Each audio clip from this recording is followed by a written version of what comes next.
Pronto, pode falar. Tertúlia. Meu boa tarde para todos e todas. Hoje nós temos aí o nível desenvolvimental dentro da autoevoluciologia, que é a condição exata da consciência no momento evolutivo em foco, seja a cognopolita, a eletronótica, a vulgar, a pesquisadora, a administrativa, a interexistencial, a professora ou a estudante. O nível desenvolvimentista, o nível de crescimento evolutivo pessoal, o percentual tarístico A maior, a escala evolutiva das consciências, o manual conscienciograma, o contexto evolutivo, os fatores evolutivos e uma série de condições sobre a evolução, inclusive o desvio evolutivo, a identificação dos travões, o roteiro evolutivo, o saldo evolutivo, o acrescentamento e a apreensão do neoconhecimento evolutivo. Agora, nós temos aí uma série de logias com detalhismo, com mais de 20 itens, e na conscienciologia, o nível desenvolvimental da consciência interessada pode ser aferido por meio do conscienciograma, da consciência-terapia e da escala evolutiva das consciências. Você, leitor ou leitora, ou, aí no caso, é o telespectador à distância, o internauta, ou você aqui que é o nosso tertuliano, você afere o próprio nível desenvolvimental ao modo do check-up evolutivo? De quanto em quanto tempo? O check-up evolutivo hoje, segundo a conscienciometria, eles querem fazer de 6 em 6 meses. Para ver se em 6 meses o que você conseguiu de novidade dentro desse processo. Eu quero dizer para vocês que esse verbete tem 3 páginas, 45 logias e tem 6 máximos. Agora, tem aqui umas perguntas de hoje. Moramos em uma cidade no interior do Mato Grosso do Sul, onde não há IIPC. Montamos um grupo de estudo com reuniões periódicas aos sábados, das 16 às 18 horas, com a temática PROEX, VIVAPEX. Todos os participantes já fizeram o CIP. Queríamos saber se 5 minutos antes das reuniões podemos instalar o EV e exteriorizar a energia em grupo. Não, isso é besteira. Daqui a pouco vocês estão querendo fazer uma sessão espírita ou a missa. Para com isso que a conscienciologia é estudo de ciência. Não tem nada de ritual. Isso é ritual. Cada um deve fazer o seu EV antes, durante e depois das reuniões, calado. Mas fazer em conjunto, isso é loucura. Daqui a pouco vocês estão fazendo prece, vão começar a fazer as bobajadas todas das muletas de outras vidas. Como é que é? Vela, jurei, passe, que mais? Tem o processo da cristal, pêndulo, pirâmide. Olha, manda isso tudo para aquele lugar. O lugar é esse mesmo. Agora, outra pergunta. O senhor disse que em uma tertúlia, que se uma pessoa abandona os filhos em uma vida regressa, pode vir como homossexual em outra. Nesse caso, a homossexualidade é uma questão imposta. Não teria outro meio de se reparar o equívoco? Li uma matéria que dizia que Chico Xavier foi sua mãe em outra vida e o abandonou. Confere? Por isso ele era homossexual? Como uma pessoa com tendências homossexuais, mas que vê que isso é errado, antinatural, antifisiológico e infantil, pode superar essas pressões intraconscienciais para ceder ao homossexualismo? Olha, vamos igual o nosso amigo Jeco Estripador, vamos por parte. Primeira coisa, o processo de homossexualidade, o que eu falo sempre é o seguinte: isso aí a pessoa faz o que quer com o corpo dela. Se uma pessoa quer enfiar o dedo no nariz, é problema dela. A mesma coisa, a homossexualidade é um processo antifisiológico, é a única coisa que a gente fala. E outra coisa, o que está errado no homossexual, de modo geral, não é nada disso. Cada um tem liberdade, eu acho que a homossexualidade a pessoa tem que assumir e sair do armário. O errado É a hora que o homossexual pega e quer que todo mundo seja andrógeno. E que a humanidade vai caminhar para isso. Não existe isso. Consciência não tem sexo. Ela não é nem homem, nem macho, nem fêmea, nem homossexual. Então, veja, ela é o corpo que tem sexo. A consciência não tem isso. Ela é tudo no cosmos. Ela é o microcosmo do cosmos, do macrocosmo. Então, vamos entender isso bem claro. Agora, homossexualidade, como está lá no livro do Balzac, que eu te recomendo, Cristo espera por ti. Por sinal, nós vamos ter aqui uma um curso sobre o Cristo espera por ti, mais uma vez, dia 19 a 21 de setembro. Heterocrítica Especial 2, o avesso de um Balzac contemporâneo. Isso aqui é que a pessoa devia de ver, porque o livro lá trata do processo da homossexualidade, mas que não é a homossexualidade. É a mudança de sexo de uma mulher que não agiu bem como fêmea e que eles arranjaram para ela, indicaram para ela ser macho. E ela então começa já o livro reclamando dessa condição. Então veja, homossexualidade você tem que ver por todos os lados. Tem a pessoa que está presa ao processo, tem outras que estão sendo levadas pelas condições da genética e tem outras que aquilo vem de outras vidas. Agora, quanto ao Chico Xavier e eu, ele foi minha mãe, nós vivemos na área da Catalunha e eu era um garoto que fui roubado. Os ciganos me roubaram e me mataram em seguida. E ele ficou perturbado e morreu logo depois. Ela, quer dizer, minha mãe. Mas ela já vinha alterada porque o Chico Xavier foi Joana Louca. A Joana Louca aconteceu um caso desse e eu entrei na história para ver se dava para melhorar a situação. Não adiantou nada. Ela era casada com um cara, ele morreu cedo e ela ficou doida, a Joana Louca, levando o cadáver do cara em tudo quanto é cidade que havia. Por isso depois colocaram a Joana num castelo. Era o Chico Xavier. Ele sabia disso. Ele conhece essa história. Eu não sou o Belo, não. Belo é o marido. Eu não sou o Belo. Agora, fui o filho que era para ajudar as coisas. Por quê? Isso tudo aconteceu em Mataró. Foi em Mataró que, logo depois, a monja renasceu lá. E viveu na Catalunha durante uma boa temporada. Tá certo? Outra coisa muito séria.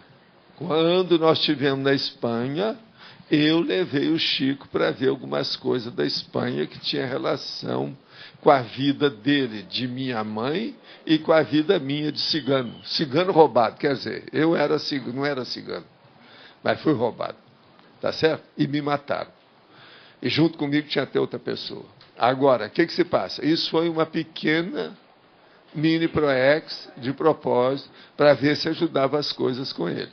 Foi por isso que depois ele veio para essa vida, eu estava já extrafisicamente, porque isso aí aconteceu entre o século XIX e o século XX, foi no início. Agora, logo depois, ele morreu e eles deram um jeito dele renascer. Ele nasceu em 1910, foi alguns anos depois da vida lá. Agora veio para Minas Gerais, que lá a gente tinha gente para ver se ajudava a situação.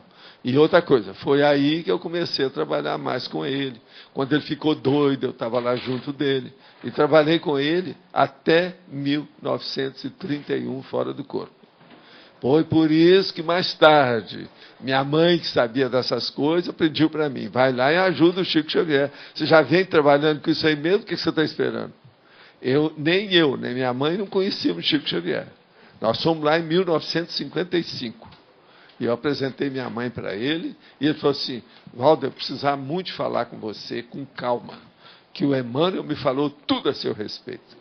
Ele já sabia tudo isso. Então, eu, para ajudá-lo, no início, dei o meu nome na mensagem que eu transmitia para ele, no outro idioma que eles entendiam.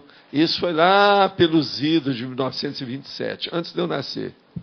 E ele ficou meio perturbado. O Chico ficou totalmente doido, uma certa época. Agora, então, isso tudo é que é a realidade dessa história. Agora, ele não ficou nada, a homossexualidade dele não é por causa disso, não. É porque ele não se adaptava mesmo. O Chico tinha vários processos psicopatológicos mesmo nessa vida. A homossexualidade dele até que era um ponto menor. Ele tinha coisa muito mais séria, que eram os processos justamente da sideração pelos problemas. Por exemplo, ele era igual a esse santo da igreja mesmo. Ele adorava os processos de Jesus Cristo e mandava beijo para ele, para Jesus Cristo. Tinha uma opção de coisa assim. Tinha toque, tinha uma opção de coisa ele. Agora, esse então é que é a realidade. Agora, que ele foi minha mãe, foi. E eu apresentei uma mãe para outra. Apresentei minha mãe para ele. E outra coisa, eles se deram muito bem, que é gente do meu passado. E a minha mãe ajudou também muito o Chico Xavier, depois que eu levei ele para Uberaba. Que nós fizemos, tinha casa, tudo junto ali, pertinho, entendeu? Quarteirão, tudo junto. Porque, na verdade, eu comecei a fazer o arruamento e a urbanização de um bairro, que já tinha uma planta, mas ainda não tinha sido feito nada. Quem levou os primeiros 9 postes de eletricidade para lá fui eu, para segurar a barra. E dinheiro do meu bolso. Hoje é um bairro violentamente povoado que tem Uberaba. É só ir lá para ver. Então, o bairro do Parque das Américas. É logo depois, lá, da exposição agropecuária, que tem lá uma grande exposição anual de muitos anos, né? Mais de 50 anos. Agora, então, outra pergunta aí que está aqui no fim: como a pessoa com tendências homossexuais, mas que se vê que isso é errado, antinatural, antifisiológico? Eu quero dizer para você o seguinte: antes de mais nada, a consciência não tem sexo. Segundo, o que manda na consciência é o poder da vontade dela. Se ela tem uma intenção de mudar, ela se cura, tem autocura, tem uma opção de coisa. Eu já vi um homossexual que saiu do armário, não resolveu ser, porque dá muito problema na sociedade, ele não quis aparecer, acabou com a homossexualidade dele, se casou, virou um pai exemplar, um marido exemplar, e deu exemplo para muita gente. Isso tudo é possível acontecer. Mas já tive também casos que a pessoa chegou para mim em São Paulo, expôs a situação, nós fizemos tudo para ajudá-la, para ela deixar a homossexualidade. Eu falei assim: ó, o ideal é você seguir e ver o que você faz, porque você não dá conta ainda não. Ele tinha atingido um limite que, se não tivesse cuidado, ele poderia suicidar. E eu vi gente que os pais não ajudaram, isso no interior de São Paulo, quando eu estava em Uberaba, e 3 deles se suicidaram. Porque os pais, havia muito preconceito contra a homossexualidade, gente rica, você sabe, fazendeiro do interior de São Paulo, o povo é bitolado ali, não entendia nada disso. Por isso que eu acho esse negócio de abrir para a homossexualidade é uma bênção. A sociedade está certa, tem que dar liberdade para isso. Mas nada desse negócio também de deixar todo mundo, chega lá um travesti, quer que todo mundo vira travesti. Ou o outro quer ser a King, drag king, está todo mundo querendo. Isso é bobagem, isso é tolice, isso é coisa infantil e é patológico. Isso aí é que precisa de ver. Agora, a outra pergunta. O senhor, na tertúlia de ontem, comentou sobre a recomposição grupo kármica. Ainda tem algumas dúvidas sobre o tema. O que acontece nesse período? Poderia falar um pouco mais sobre esse assunto? Seria esta um passo adiante do nível desenvolvimental da pessoa? Não, o que se passa na recomposição grupo kármica é o seguinte. Quando, dentro de um grupo karma, várias pessoas, por exemplo, conseguem superar aquele nível, abençoar, perdoar e se entrosar evolutivamente, aquilo repercute para todo o grupo maior. Apenas um grupinho que já consegue fazer isso, ele pode expandir a coisa, a condição melhor, atingindo dezenas ou centenas de pessoas. Isso é que é importante. Agora, quero lembrar só uma coisa. Na evolução, o processo evolutivo em si, uma pessoa ela pode evoluir à frente da média do seu grupo evolutivo. Isso é que é a coisa mais séria que tem. É por isso que você que está perguntando, e nós aqui, nós todos temos gente que às vezes uns aqui já foi esposa ou esposo dele, e que hoje nós somos apenas aqui sim vulgar, e eles já são serenões.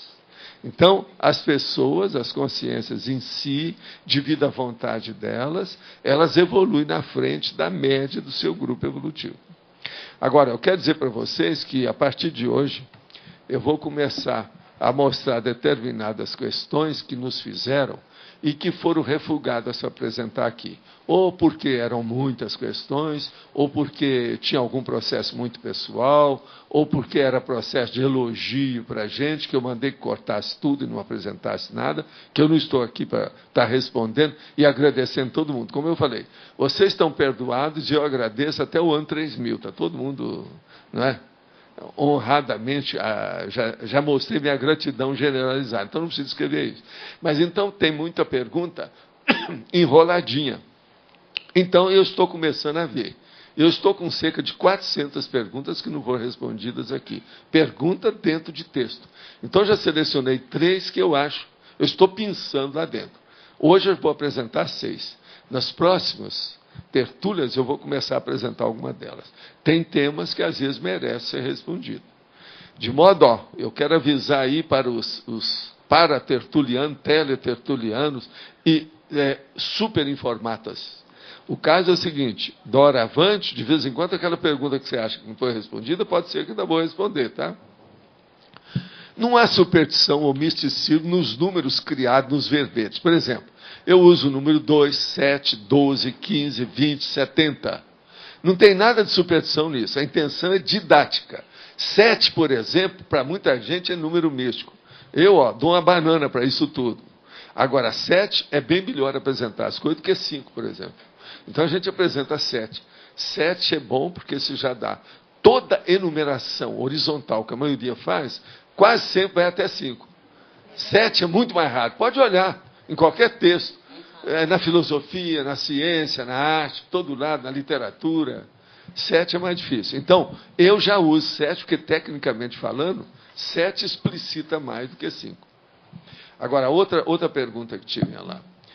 É a relação entre pensene e centrais extrafísicas. Eu quero lembrar só para a pessoa o seguinte. Há carregamento no pensene da pessoa. Por exemplo, carregou no pen, você está mexendo na ideia. Carregou no sen, você está mexendo no sentimento. Na energia, é um processo de ação. Então, o pensene, por exemplo, as centrais, a relação que tem é o carregamento. A central extrafísica da verdade é um processo do pen. E por aí vai. É isso que a pessoa tem que entender. Eles estão querendo saber que relação que tem. Então, nós estamos clareando. Outra coisa. O EV diário, de fato, desbloqueia o umbilical chakra, que é o mais bloqueado de todo mundo. Eu quero lembrar porque as pessoas estão perguntando, porque estão começando a sentir isso. Existe uma porção dessas perguntas que a pessoa está achando que melhorou tudo com o EV. São vários que estão falando a favor do EV. Mas tudo que está falando muito só que é a favor, seja da minha pessoa ou de algum tema nosso, eu mandei que cortasse para não ficar com as coisas, porque nós não estamos aqui para isso. Uma outra coisa, perguntaram aqui sobre o Osho, que é o Rajneesh, que eu falei, né, que ele tinha morrido de AIDS. Eu quero explicar para essa pessoa que viu isso aí o seguinte: esse homem era um guru. Sendo guru, eles usam o que podem para tapar a boca e esconder e encobrir. Eles usaram eufemismo para mascarar os fatos. Esse homem fazia sexo livre. Eu atendi um monte de brasileiras que foram lá nos Estados Unidos e tiveram contato lá, e algumas pegaram até AIDS. Estou falando bem claro que era isso.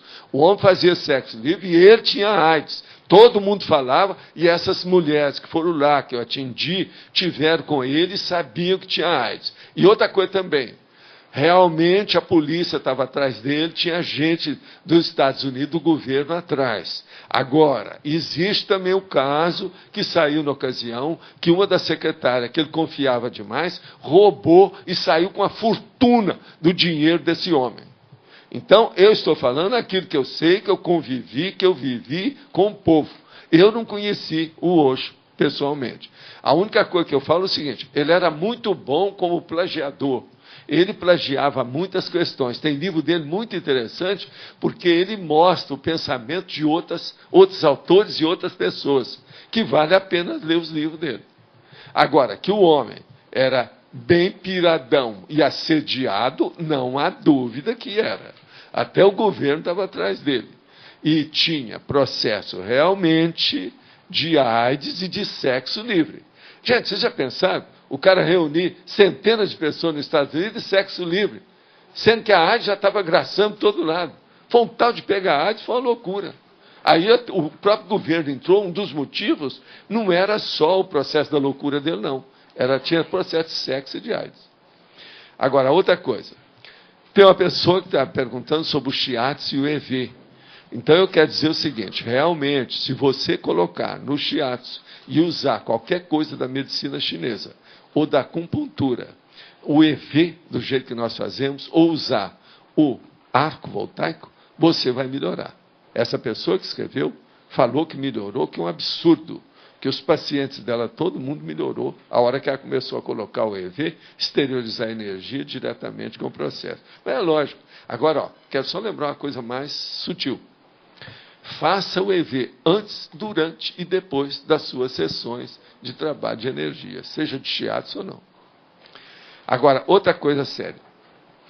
Eu achei numa das perguntas lá uma pessoa que está falando sobre uma esponja enorme que ela sentia sobre a pessoa dela. Olha, faz mais de 50 anos que ninguém faz a observação dessas sensações que tem. O que eu quero lembrar para essa pessoa é o seguinte, isso que a pessoa sentiu é devido à influência, às vezes, de consciência, quando ele era mais novo, e que agora ele está sentindo na hora que ele faz EV e outras coisas a mais, isso é expansão da energosfera. O nome disso está no meu livro, Projeciologia, o ballonnement, ballonamento. É justamente essa figura, essa imagem da esponja. Parece que é aquela esponja enorme que está em cima da pessoa. Por quê? Isso é expansão. E a pessoa lá já descobriu, porque quem falou disse que parecia que estava vendo uma descoincidência. E é isso mesmo. É a descoincidência, mas eu indicaria para essa pessoa pegar lá no Projeciologia e ler o que a gente está falando sobre ballonamento, ou ballonnement, que é o nome em francês mais usado internacionalmente. Poderia me dizer se uma pessoa pode ter e ser, ao mesmo tempo, hipnóloga, ectoplasta e ter uma sinalética muito forte? É lógico que pode. Nos meus EVs, né, tenho percebido como se fossem descargas elétricas moderadas em minhas mãos. Quando isso acontece, percebo as consciências próximas pelo zumbido no ouvido esquerdo e a pressão na cabeça. O estranho é que o direito é diferente, o zumbido é muito suave. Ultimamente tem levado muitas alfinetadas. Isso é normal? Olha, isso aí é da sinalética mais evoluída que tem. Agora, você tem que definir isso com o tempo. E outra coisa, você vai definir o que é de consciência doente e o que é de consciência amparadora. É só olhar. Olha se essa a que está suave, se já não é o amparador. Isso aí é porque está evoluindo o processo. As descargas elétricas nas mãos pode chegar a um ponto, e eu estou te abrindo o olho, que existe a paratecnologia. Eles podem colocar um aparelho, um instrumento extrafísico, que faz vamos dizer assim, igual um raio laser, há uma circunscrição, ou o processo de juntar tudo num ponto só, através das energias que saem do chakra palmar. Agora, então a pessoa faz assim, é como se ela tivesse um aspersor. Sabe o que é aspersor? Aquele negócio, vai julgando. Enfim, o povo entende muito se a gente falar claro. Então, parece te colocar uma mangueira na mão, e você joga energia como se tivesse uma mangueira de água, jogando tudo quanto é lado. Isso tudo pode acontecer com essa pessoa. Eu já passei por todas as experiências. Inclusive em São Paulo foi aquele negócio que eu falei para vocês, que eu senti que eu perdi 2 dedos, depois voltaram. Agora, tinha uma marca na minha pele, que era lá um processo de uma verdadeira impressão, que desapareceu. Então, fizeram uma plástica sem querer na história. De modo que é um caso para se estudar assim. Em fatologia terceira e sexta linha, o contexto evolutivo e o roteiro evolutivo. Poderia comentar, o roteiro evolutivo tem relação com a ProEx? Olha, roteiro evolutivo é aquilo tudo que a pessoa tem que pegar dentro dos processos da vida dela. E agora, esse contexto é que está. O roteiro diz respeito a isso. É como se você arranjasse encadeamento da estrada, ou do trajeto, ou do itinerário das suas realizações na vida. Então é muito importante estudar tanto o contexto quanto o roteiro evolutivo. E isso tem total relação com a PROEX. Qualquer coisa, dirija-se à Apex. Qual a melhor postura para o pai e para a mãe quando a família nuclear atinge o nível desenvolvimental centrífugo? Ou seja, quando os filhos estão já para sair do seu lar. Olha, a melhor postura é o seguinte, o pai e a mãe trabalhar bem os filhos antes de chegar à idade de deixar a casa. Porque a hora que for deixar, já não tem mais muita coisa para ser feita. Agora, o que é que pode fazer? É dar bom exemplo para esses filhos, colocar em boas escolas, arranjar um jeito de eles atingirem um nível para ter um currículo profissional bom, com a carreira definida. Isso é que é a melhor coisa. Agora, o pai e a mãe têm que lembrar o seguinte, ninguém cria um filho ou uma filha à consciência. Cria o corpo. Mas a consciência tem que seguir o seu destino. Cedo ou tarde, o negócio é deixar a família mesmo, que não tem outro jeito. E outra coisa, mais tarde o filho pode ajudar o pai e a mãe. Foi o que aconteceu comigo. Eu saí de casa aos 12 anos, depois chamei todos os meus irmãos e minha mãe para morar comigo. Meu pai já tinha morrido. Então, veja, é isso que a gente tem que fazer. Aos 12 anos, eu nunca mais voltei para a minha terra, nem nada. Agora, eu quero dizer para vocês que eu comecei a trabalhar aos 5 anos de idade entregando marmita. E eu, particularmente, não sou contra trabalho infantil, não. Mas sou totalmente contra a exploração escravizante, seja de criança ou de adulto. O Brasil tem os dois ainda, até hoje. Naquela época existia isso em menor número, hoje não. Hoje tem muito mais escravos adultos e infantis do que havia na minha época. Agora, veja, eu não era escravo. Eu me sentia bem fazendo o que eu fazia. Eu vendi coisa na rua, igual Silvio Santos. Eu trabalhei em cinema. Tudo era menor. Eu entrei no cinema e praticamente fui, presta atenção, o gerente do cinema, depois de 10 meses, 9 meses, eu ainda fiquei 1 mês na gerência. Eu tinha 10 anos de idade. É dizer, um negócio sério. Agora, eu dava valor para isso. Eu me sentia como uma pessoa adulta, entende? Um homem dentro da situação toda. Então, eu vejo o seguinte, se a pessoa tem temperamento para fazer as coisas, não deve também proibi-la, não. E outra coisa, a minha infância, com todas tragédias, mortes, loucuras, doenças, acidentes, tudo isso, eu tive uma infância até muito boa, não reclamo, não. Entende? Então, vamos entender bem. Esse processo de trabalho escravo é uma coisa. Agora, a criança ter responsabilidade é outra. Eu acho que, às vezes, os governos entram muito dentro de um extremo e esquecem o outro. Eu acho que essas coisas deviam ser melhor consideradas. Você está entendendo? É só eu que falo isso. Mas eu tenho experiência pessoal e sei que isso me ajudou. E conheço muita gente que o trabalho também ajudou a eles na infância. E outra coisa, como é que faz com esses meninos que não tem jeito de sobreviver a não ser trabalhando? Como é que faz isso? Que era o meu caso. Eu queria comprar as coisas e não podia, porque não tinha dinheiro. Então eu falei, não, eu vou trabalhar, eu quero ganhar dinheiro. Agora, vendi cebola na rua, vendi alho, vendi um monte de coisa lá para o meu avô, de tudo quanto é jeito. Fui jornaleiro, entende? E eu gostava demais, porque como jornaleiro eu podia ler as revistas sem precisar de comprar. Então era o máximo. Agora, veja, tinha que contar os tostões de quantos centavos que foi naquela ocasião, os réis, quantos réis que tinha. Então, o 400 era uma coisa muito importante para mim, eu como jornaleiro. E entregava, tinha o povo que tinha que levar todo dia os troços. Então, veja, eu não me arrependo disso, não. Não reclamo disso, não. Então, é necessário a gente ver esse aspecto dessa situação aí. Mas o que você queria? Eu também concordo com essa questão de você começar cedo. Comecei a trabalhar com 14 anos. E estava vendo um filme ontem, até o Desaparecidos, e estavam comentando lá que hoje tem mais de 1 milhão de pessoas no planeta, na questão do trabalho escravo, né? Desde sequestrados, Pois é, etc. isso não havia na minha época. Eu não lembro. Coisa séria, na minha terra, por exemplo, não tinha muita coisa assim. Eu nunca ouvi falar nisso. Agora, sabia que existia, principalmente pessoas, né? Por causa da escravatura. Vocês sabem que a escravatura no Brasil, ela acabou no século XIX.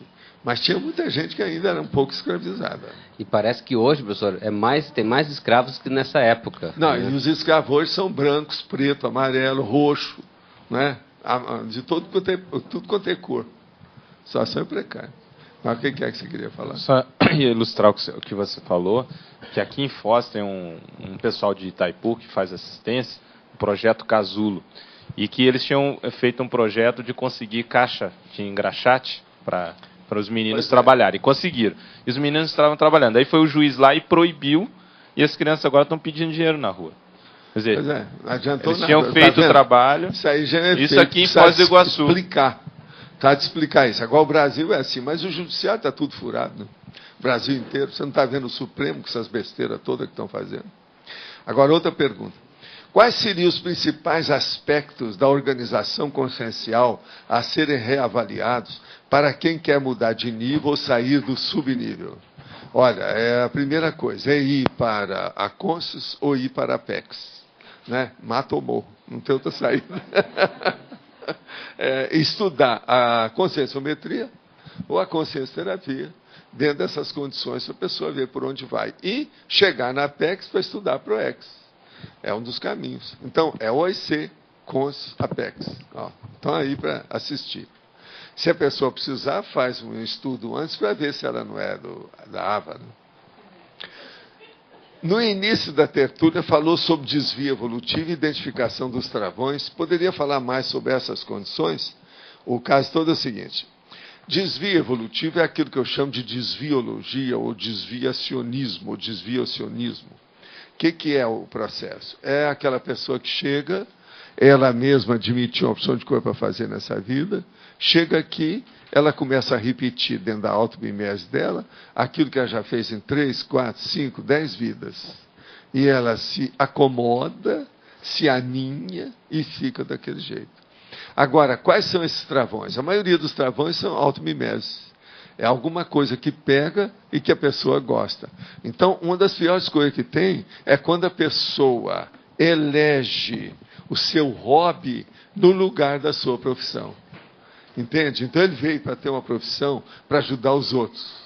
Mas, em vez de fazer aquela profissão, ele fica com o hobby que ele se sente melhor. E o hobby só satisfaz a ele. A profissão era para satisfazer os outros. Há uma diferença enorme entre o processo egóico de um divertimento junto de uma profissão assistencial. Então, isso a gente tem que levar em consideração. Uma outra coisa, eu quero dizer que ali já tem uma foto lá do tertuliário, e aqui tem outra foto da cúpula. A cúpula parece uma grade onde tem lá duas pessoas que estão presas. Mas isso é porque estão montando a cúpula, tá certo? Vocês já estão vendo aqui que já está tudo completa. Então é por aí que se vê. Agora, se vocês pudessem, você leva isso aqui para mim, lá para baixo. Agora, quem é que está aí com é você? Pode falar. Eu queria voltar naquela questão da sinalética, tirar uma dúvida, que é o seguinte, você estava falando da questão do zumbido no ouvido, que seria uma sinalética bem evoluída, né? Isso é a vibração timpânica, que o povo chama. Não sou só eu que falo isso, não. Isso vem desde o século XIX. Eu queria entender, assim, por exemplo, quando... no meu caso específico, né, para entender melhor. Eu não tenho vibração, eu só sinto as energias, mas o que vem é a ideia. Isso pode ser considerado também, assim, aí vem informação, vem a ideia, às vezes falada, às vezes vem a ideia. Isso a gente considera também sinalética, Valdo? Às vezes mas agora você tem que ver, sinalética é uma coisa que fica habitual. Ela se repete sempre. Pois é, isso e se repete sempre dentro do mesmo padrão. Uhum. Então, com isso, a pessoa tem confiança na manifestação extrafísica. Agora, você tem que ver se isso aí é esporádico ou se está se tornando muito constante. Ou se é uma coisa constante, habitual, regular. Está me dando mais autoconfiança. Então, aí também é diferente. Aí pode ser considerado uma sinalética. Agora, você tem que ver toda sinalética, antes de mais nada, a pessoa tem que fazer diversificação o diagnóstico. Isso é positivo ou é negativo? Isso é de consciência assediada ou de consciência amparadora? Eu estou fazendo essas distinções. Então, isso tem que fazer, que não pode ter erro.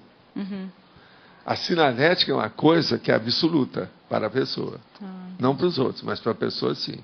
Aquilo não é é uma definitivo. absoluta para mim. Ainda estou certinho, aprendendo a distinguir. é correta, é confiável, é segura. Entendeu? É muito importante pensar nisso na questão da sinalética. Agora, por exemplo, nesse caso, quando vem a informação, como se fosse uma pessoa dizendo, ou vem a ideia, isso pode ser sempre consciex, ou a gente capta essa informação? Não. Isso aí é que você tem que estudar. Porque olha, às vezes eu não parece. vou te dar uma dica que é o que acontece mais. Se é de amparador, você mexendo e sintonizando a situação, você vai receber um banho de energia do amparador. Que junto com a mensagem vem energia. Você vai captar energia, você sente como se fosse um banho. Aquilo te envolve. Então aí você tira. Mas às vezes parece... Porque uma ideia pode ser sua, uma evocação sua, pode ser de assediador, pode ser de outra pessoa que esteja em outro lugar, que você entrou por causa da telepatia. A telepatia ela existe muito mais comum do que a gente pensa. E outra coisa, tudo que diz respeito à consciência, ao pensene, à energia, não tem tempo nem espaço. E eu penso aqui, eu capto a pessoa que está lá na China na hora. Isso é instantâneo. Então pensa nisso. Consciência, gente. Por isso que é que a gente insiste o tempo todo lá no Projeciologia, eu vivo falando nisso. Uma pessoa que quer sair do corpo, ela tem que esquecer que existe a matéria. É a sua consciência que vai. Quando a pessoa consegue se excluir do processo material, ela tem projeção no mental som. Entendeu? Mas é muito difícil. Todo mundo pensa que é levar o dedão do pé, a barriga, o nariz, que é uma besteira, né? Não é por aí. A situação é essa. Então, pense nisso. A instantaneidade da comunicação, consciência é consciência. O que, nesse caso, meu, que tem se repetido mais, são situações avisando antes de acontecer. Não, isso aí já é precognição. Aí já é outra não coisa. Isso aí já é outro fenômeno. Entender. É bom você picotar cada fenômeno desse com calma, direitinho. E depois ver aquilo que eu estava falando antes, a convergência, a confluência dos fatos, para ver para onde vai. Lembrando que todo fenômeno tem um conteúdo. Sim. Esse conteúdo é uma mensagem. Esqueça a periferia, esqueça a moldura, esqueça a excrescência. E veja a essência, o megafoco, o conteúdo. Tudo você deve levar para o pontual. Você está entendendo? Em matéria de fenômeno. No caso, quando é uma pré-cognição, seria exatamente pré-cognição. Mas quando é pontual ali na hora, a gente pode considerar uma sinalética a partir da vai chegar pesquisa. Um ponto, a hora que você entender isso tudo, que possivelmente você vai desenvolver para outro nível. Lá no nível mais avançado, vai ter a pangrafia. Aí você reúne todos os fenômenos simultaneamente. Eu estou mostrando para você, alguns fenômenos estão começando a querer aparecer para você. Igualzinho esse da esponja. Isso é o início do princípio do fenômeno complexo. Estão começando a aparecer o grupo de fenômenos. Está entendendo? É aquilo que eu chamo dos grumos. Agora, a pangrafia é isso de uma maneira cosmofisiológica. É o máximo que tem. E eu não sei de mais nada que possa transcender isso. Agora, a cosmoconsciência é isso de uma maneira vivida. Entendeu? Pelo menos uma temporada ou permanentemente. Então, por exemplo, Serenão, lá no fundo, ele vive numa cosmoconsciência permanente. Por isso que eu falo, ele vem, entra no período lá dentro, daquele período dos 9 meses lá da vida fetal, e ele mantém a consciência. Porque não dá, aqui, o útero, ou a matéria, não dá para segurar uma pessoa que está com a cosmoconsciência. Entendeu? Não dá. O motor é de carreta. Você está entendendo? Não adianta colocar dentro de um Fusca. O motor é maior do que o Fusca. Entendeu? Agora, para isso, para o povo entender, só com calma, né? Tem que estudar muita coisa para a gente chegar até lá. Mas a hora que eu falo, tem gente que acha, mas como é que é possível?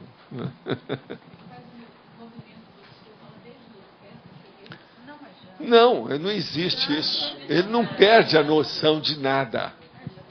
Gente, o cara não veio, o reurbanizador, e estava num corpo de idiota. Você quer coisa pior do que isso? O corpo de idiota, às vezes, é pior do que a vida fetal. Presta atenção. E outra coisa, ele era um caso impressionante, um caso de circo. Daquele da mulher barbada, do homem de 4 braços, entende? 6 pernas. Ele era um troço assim, o olho tudo esquisito. O cara dá a pena de você ver. Não dá, né? Com relação à pré-cognição, eu queria tirar uma dúvida. Eu vou percebendo que parecem vários tipos. Tem situações que parecem amparador mesmo. Tem situações que eu percebo diferença assim, de guia cego, assediador. Tem coisa que parece assim, é a informação que eu pego, mais animismo. Mas isso separa isso tudo. E outra coisa, ainda tem outra coisa que é bom você estudar da neurociência. Chama parestesia. Parestesia?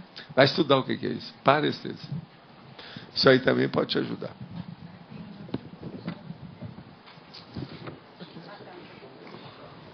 Kátia, liga aí tela aqui embaixo.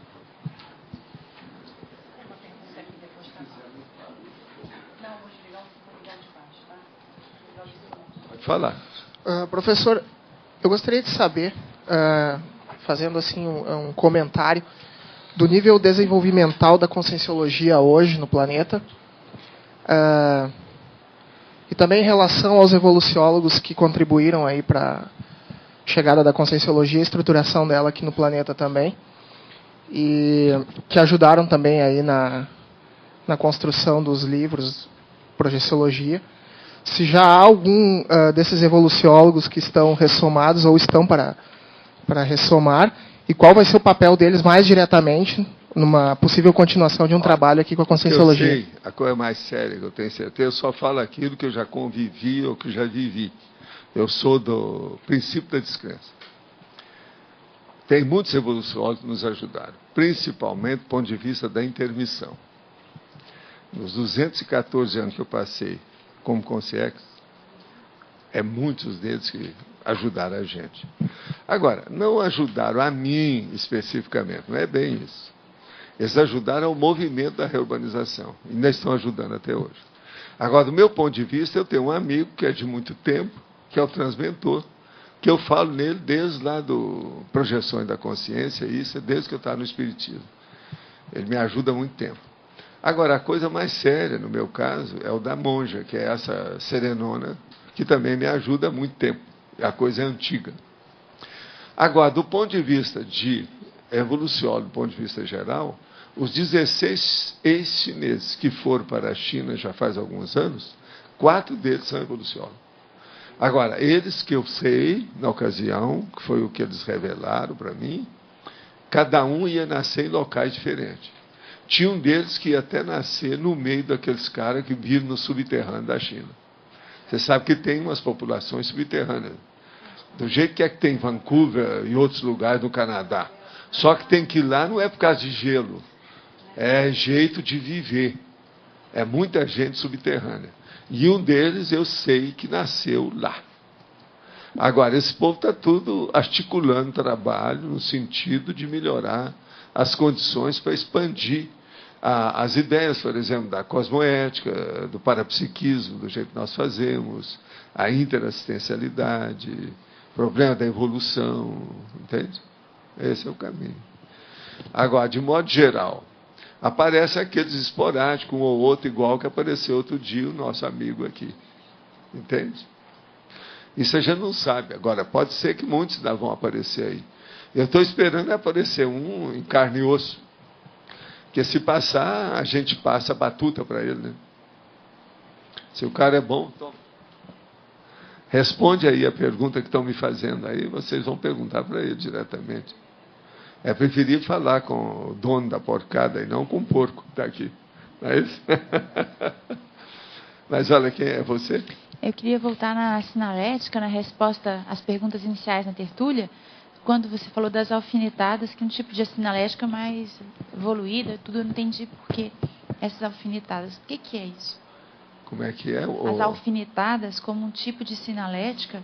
Não, não é alfinetadas. O que eu estava falando é o processo das vibrações timpânicas. Sim, mas acho que no comecinho uma pessoa perguntou, numa pergunta, alguma coisa, ela citou que tem umas alfinetadas.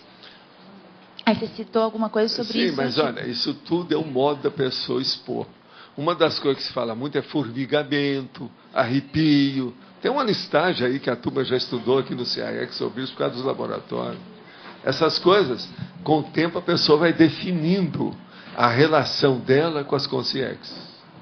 Agora, isso tudo acontece. Alfinetada, formigamento, arrepio, parestesia. Tem uma opção de coisa. A coisa mais séria é a parestesia, do ponto de vista geral. Entende? Hein? Não, a bocejar, isso é apenas que está sendo,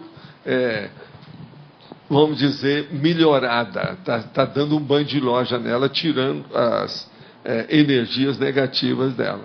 O banho de loja é um enxaguamento, é um banho que dá isso aí. Entende? Então, bocejo é desintoxicação.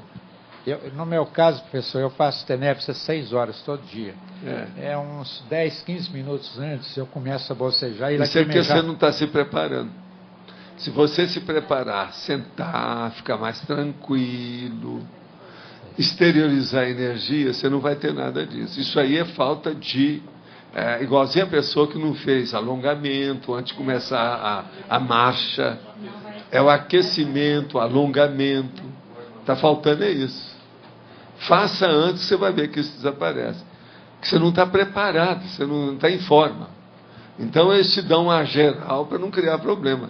Que é igualzinho a pessoa, se ela for fazer exercício muito forte e ela não fez aquecimento, vocês sabem que dão problema de ligamento, dão as contusões, uma opção de coisinha que tem. A mesma coisa é aí. Porque isso mexe com o sistema neurovegetativo também e o sistema nervoso central. É inevitável. Fala lá, William. Professor, na principiologia o professor trouxe o princípio da evolução compulsória. Eu estava raciocinando aqui sobre a questão do princípio do exemplarismo pessoal, que apesar de ele aparecer em vários verbetes já, mas no contexto do nível desenvolvimental, o que interessaria não seria o que a pessoa já tem de prático, de vivencial, para que a gente possa categorizar ela aqui, o nível de desenvolvimento mas dela? Aqui também, o princípio aí da evolução compulsória, esse é o básico, né, que atinge todo mundo. Isso aí está dando uma banana geral, mesmo para aqueles que não admitem nada que nós estamos falando. Eles vão ter que chegar lá. Como diz o cara no Rio, vai ter que bater, e ele ainda falou assim, não é na palma da mão, ele falou assim, vai ter que bater no chaca palmar. Agora eu perguntei, direito ou esquerdo? Falei assim, Valdo, ele escolhe. Entende? Tudo vai ter que bater aqui, no chaca palmar. Entendeu? É assim que o povo fala no Rio. Cedo ou tarde a evolução vai ter que ser enfrentada. Não tem jeito. Eu estou de acordo, professor, mas não valeria a pena colocar também o Agora, princípio... isso é com a nossa excelentíssima senhora moderadora, a juíza de plantão, aqui, juíza e magistrada e jurisconsulto de plantão, não é? Rosa. É isso aí, Rosa. Rosa nada. Tá. E uma segunda questão, professor, comentaram, o professor mesmo falou, né, se apareceu o evoluciólogo e tal, mas nós temos uma série de despertos que são conscientes.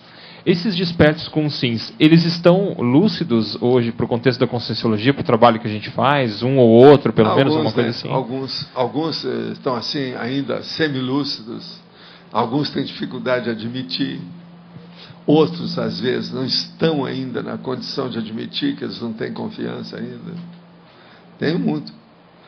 Vamos ver daqui uns 50 anos, vocês podem ver isso aí, vocês são moços, vocês vão viver muito. Vocês vão ver muito disso. Agora, vai ser bacana, né?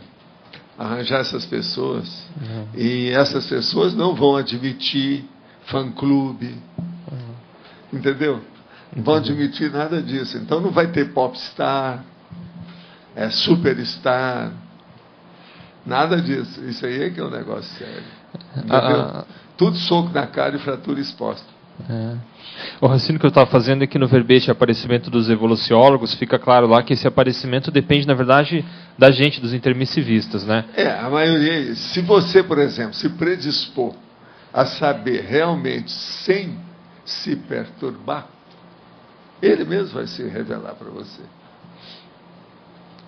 Você lembra que só para eu falar o meu negócio sobre Zéfiro, eu demorei quantos anos? Umas décadas, né? E olha lá, até hoje ainda tem gente que não admite. Agora, certas pessoas que chegam aí, quando eu falo isso, falam assim, vem cá, você admite que eu posso ter sido esse cara? Ou seja, essa figura? Não seria lógico a gente esperar que antes, ou mais ou menos no período em que começarem a aparecer evoluciólogos que a gente identifique, a gente comece a identificar muito mais despertos? Não, esquece não? isso. O que você precisa de fazer, a coisa mais séria, é desenvolver o seu conhecimento, sua cognição. Que aí você não precisa perguntar para ele se ele é. Isso é escambau. Mas... Você me perdoa, mas de vez em quando é preciso. Não tem problema, não. Segundo o Mário, né, eu tenho direito, né, de um ou outro. Mas não tem lógica isso que eu estou falando? Tem toda a lógica. Cuide toda de lógica. você e não olha isso. Você está entendendo? Cuide. Que aí você vai ter um nível que eles vão chegar para você e abrir o jogo. Entendeu? Outra coisa, se você cuidar um pedaço, ele cuida o resto. Ele vai te ajudar a evoluir mais rápido. Depois, então, que chegar no nível que você estiver maduro, ele fala, maduro ou de vez? Tem gente que já perguntou para mim aqui, né? O verdolengo é diferente de vez? Eu falo assim, totalmente. Verdolengo ainda está super... Você que é especialista nisso aí. Agora, de vez não. Já começou a dar umas rajas, amarela, né? Mas agora, não dá, né? Outra coisa, geralmente a fruta verde, ela é adstringente, não é isso? É um senhor problema. Então, verdolengo é uma coisa, de vez é outra, madura é outra coisíssima. A gente tem que entender isso bem. Professor, sugestão. Sim. Ali na estrangeirismologia, Sim. Não poderia ser colocar também checkpoint, ou como o senhor coloca na pergunta também, check-up, como estrangeirismos nesse caso? O check-up já tem lá. Tem lá no final, né? Aqui não precisa repetir então. E checkpoint, poderia colocar também? Checkpoint. Não, eu acho que aí no caso não é bem isso, né? Outra questão... Ajuda, mas não resolve. Agora, a Rosa, como sendo a minha jurisconsulta, ela decide. Outra questão na tecnologia também, não poderia entrar a técnica do gráfico de radar, ou aquele teia de aranha, aquele que o João propôs lá no... Sim, isso aí talvez seja o caso. Viu? Sim. Estuda aí e coloca o nome técnico. Como é que é o nome que vocês estão usando mais?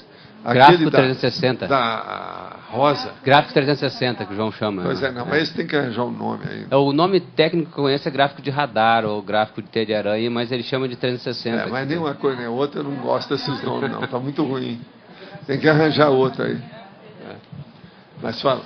Valdo, em algumas tertúlias você fala da questão de que os inversores teriam que estar mais aqui presentes na tertúlia. Eu estou vendo que hoje você está. Isso é raro. Isso é raro. Na eu estou vendo que ele está aí. Na tertúlia de Olha eu aqui, mamãe. Na tertúlia de quarta-feira, você comentou a respeito do erro lógico e o erro lógico é cometido pelos inversores. A minha pergunta é a seguinte: quando você comenta isso, você se refere à juventude e ao jovem, de modo geral, aos inversores? Não, ao inexperiente. O inexperiente é o seguinte, ele quer aprender tudo definitivo, tudo na hora. Então ele pergunta para você, o que é isso? Você falou, bom, aquilo ali para o resto da vida. Não há meio termo. Você está entendendo? Isso é que é o processo que eu chamo do erro lógico. O erro lógico é aquele que tem. Vocês, aqui ó, quem já estudou o processo da infância, da propedêutica, sabe o seguinte, que a sensibilidade ou a pensionização abstrata é a última que a pessoa adquire, não é isso? Na psicologia, como é que vocês estudam isso? Tudo é o processo cognitivo. Então, veja, a cognição abstrata é justamente a que envolve o erro lógico. Agora, uma criança, ele quer saber, não, isso aqui, mamãe, é maçã. Isso aqui, mamãe, é pera. Não há néspera. Você está entendendo ou não? É uma coisa ou outra, tudo definido. A vida toda é melhor quando ela é lógica desse jeito. A criança quer saber de tudo isso. Não, o nome dele é Marcelo. Roberto é aquele lá. Não pode dar um apelido. Você está entendendo? É outra pessoa. Você está entendendo? Não. Isso é o erro lógico. Agora, a criança, a tendência dela é não admitir nem raciocinar pelo erro lógico. E uma porção de adultos da nova geração, eles pensam assim também atualmente aí. Então você fala, a pessoa, você conta aquela maior piada, mas é a piada de anedota de erro lógico, a pessoa nem ria, não captou. Por sinal, eu escrevi agora um verbete baseado nesse processo de não captar, né? Que chega perto, você viu, né? Esse qualquer hora eu vou trazer aí da captação, que é a captura do processo, que é para ver se ajuda essas pessoas. Agora, ó, não é só jovem não, tá? Tem adulto também no meio. O negócio de erro lógico é batata. Então, quando você se refere aos inversores da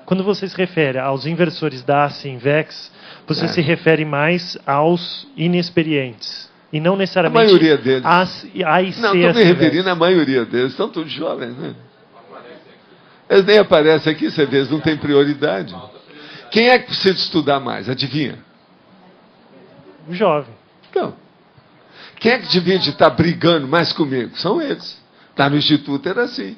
Foi por isso que depois eu coloquei todos os inversores dirigindo o Instituto. Eu mesmo, do meu lado, fiz uma força danada para colocar a gente, vocês sabem disso. Agora, veja, eu já falei também outra coisa pior do que isso aí, que eu vou falar, você fala para eles. Que essa nova geração dos inversores é um pouquinho mais fraca do que a primeira que apareceu. Eu já notei isso. Deve ter seus motivos, que eu ainda não pude estudar sociologicamente. Eu preciso de pedir para a Nara, para a turma que estuda isso, para ver quais são os aspectos dessa história. Eu acho que a turma é um pouquinho mais fraca do que os primeiros. Mas, olha, existem certas coisas que são frases que consolam, né? Uma delas, por exemplo, é o seguinte: muitos da primeira geração, tinha gente muito boa que não ficou aqui. Aquele rapaz do Nordeste, aquele outro que fazia desenho, que fez o desenho para fazer o CAEC. Entende? Tem um monte de nome que eu não vou citar aqui, que é desse povo. Tudo é da primeira geração. Gênios. Mas é os dois irmãos do Rio. Cadê? Gênios. Está cheio disso. Então, a gente tem que ver sociologicamente o que está se passando. Eu não sei como é que são. Porque de lá para cá já é mais de uma geração, né? Mas eu estou falando aquela como a primeira e essa atual como segunda. Entende? A segunda, por exemplo, eu já coloco o nosso amigo aí, o chefe lá, o Copo, como sendo da segunda. Se o pessoal estivesse mais presente aqui...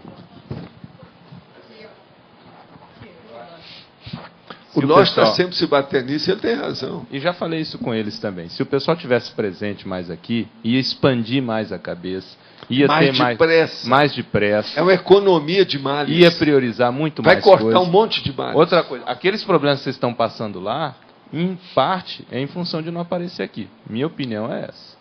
Porque está diminuindo o número de voluntários lá.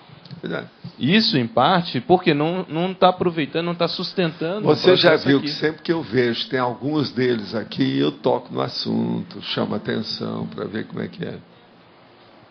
Agora, veja, Foz está crescendo, né? Eu tenho receio desse crescimento.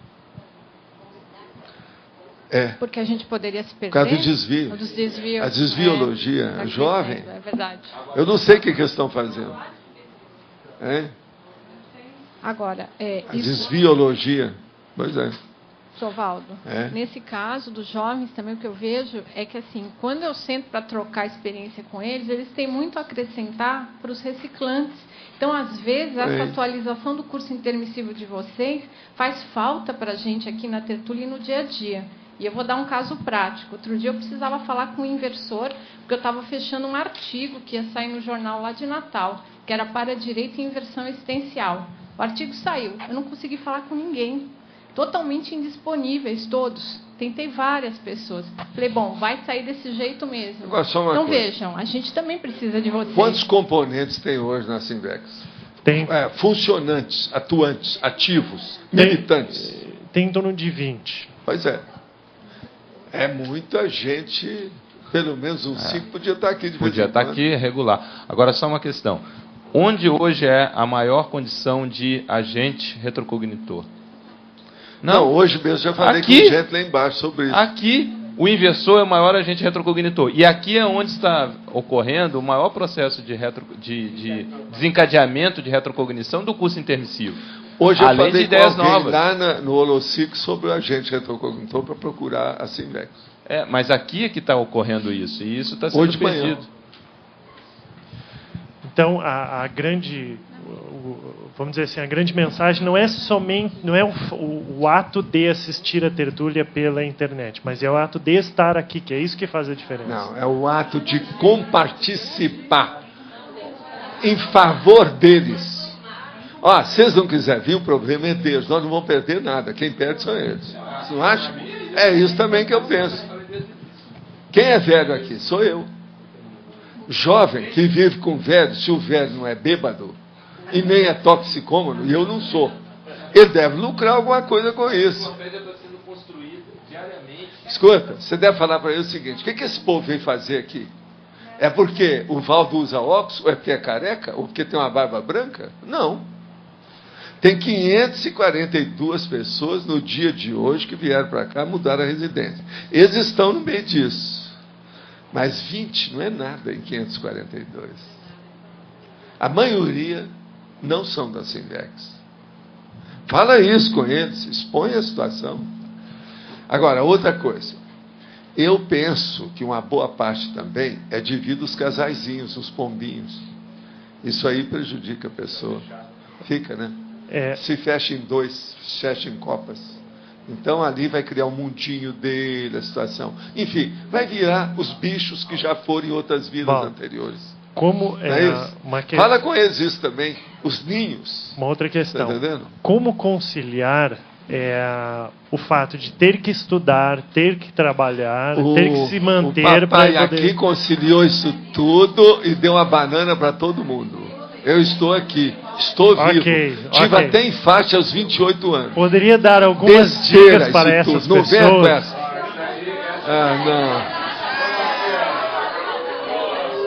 Não. Estou tentando. Vem cá, a vaia de vocês não está boa. Vamos ver em Dó maior. Parceiro. Eu admito a vaia, desde que ela seja bem modulada. Tem que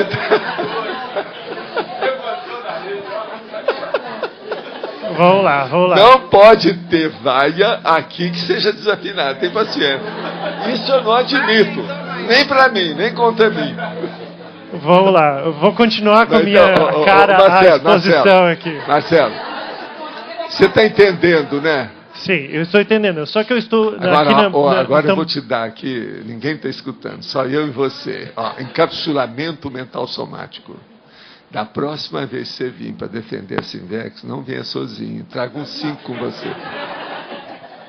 Que assim você tapa a boca, porque senão, você sozinho não dá, né? Tem lógica isso aí que eu estou falando? Você não acha que eu estou sendo um bom avô nessa história? Ação de avô? Não venha sozinho, traga uns 5 com vocês e põe tudo junto assim, ó. Acho que é o costume de marca as cadeiras sozinho. Antes. Ele vir sozinho, coitado, eles acabam com ele. Você pode entrar no linchamento aqui. Você já teve uma demonstração do fato. Não, ok, mas aqui as pessoas são respeituosas, então não tem problema. Não, desde que faça a vaia afinada. Afinada, a vaia foi afinada, não, tudo bem. Você também gosta da vaia afinada? Isso existia um caso comigo assim, você sabe da história, né? Teve um caso desse.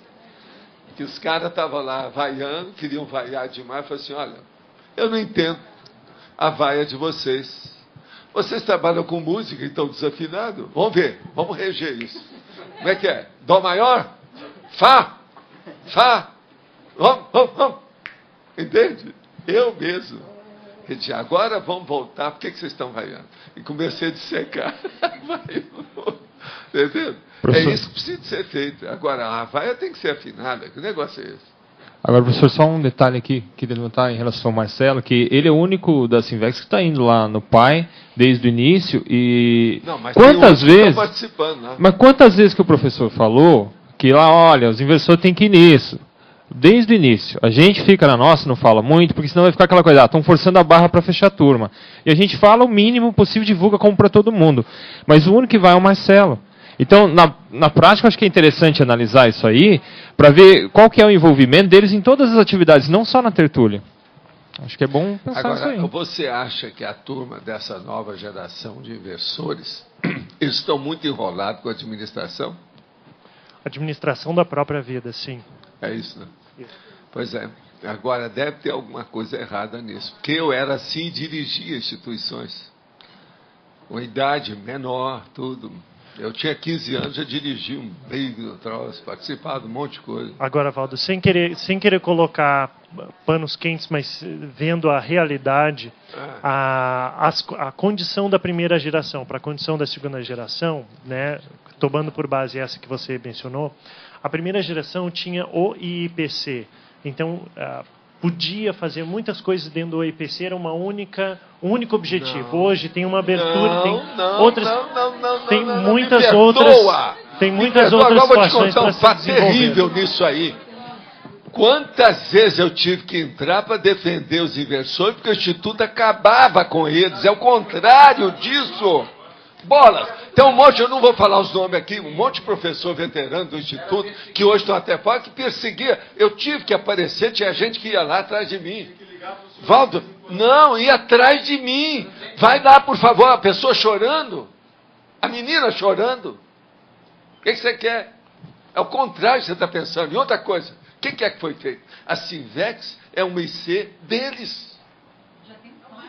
Pelo contrário, isso aí, não fala isso não, que é contra todo mundo. Piora o assunto em vez de ajudar. Não, isso que eu quero dizer, eu mencionei isso para comprovar, para ser um argumento a favor de que o problema é a administração da vida. Porque isso não, é falta de prioridade, prejudica. É burrice, é inexperiência mesmo. Não há dúvida que é. Eu já falei essas coisas com o Felipe.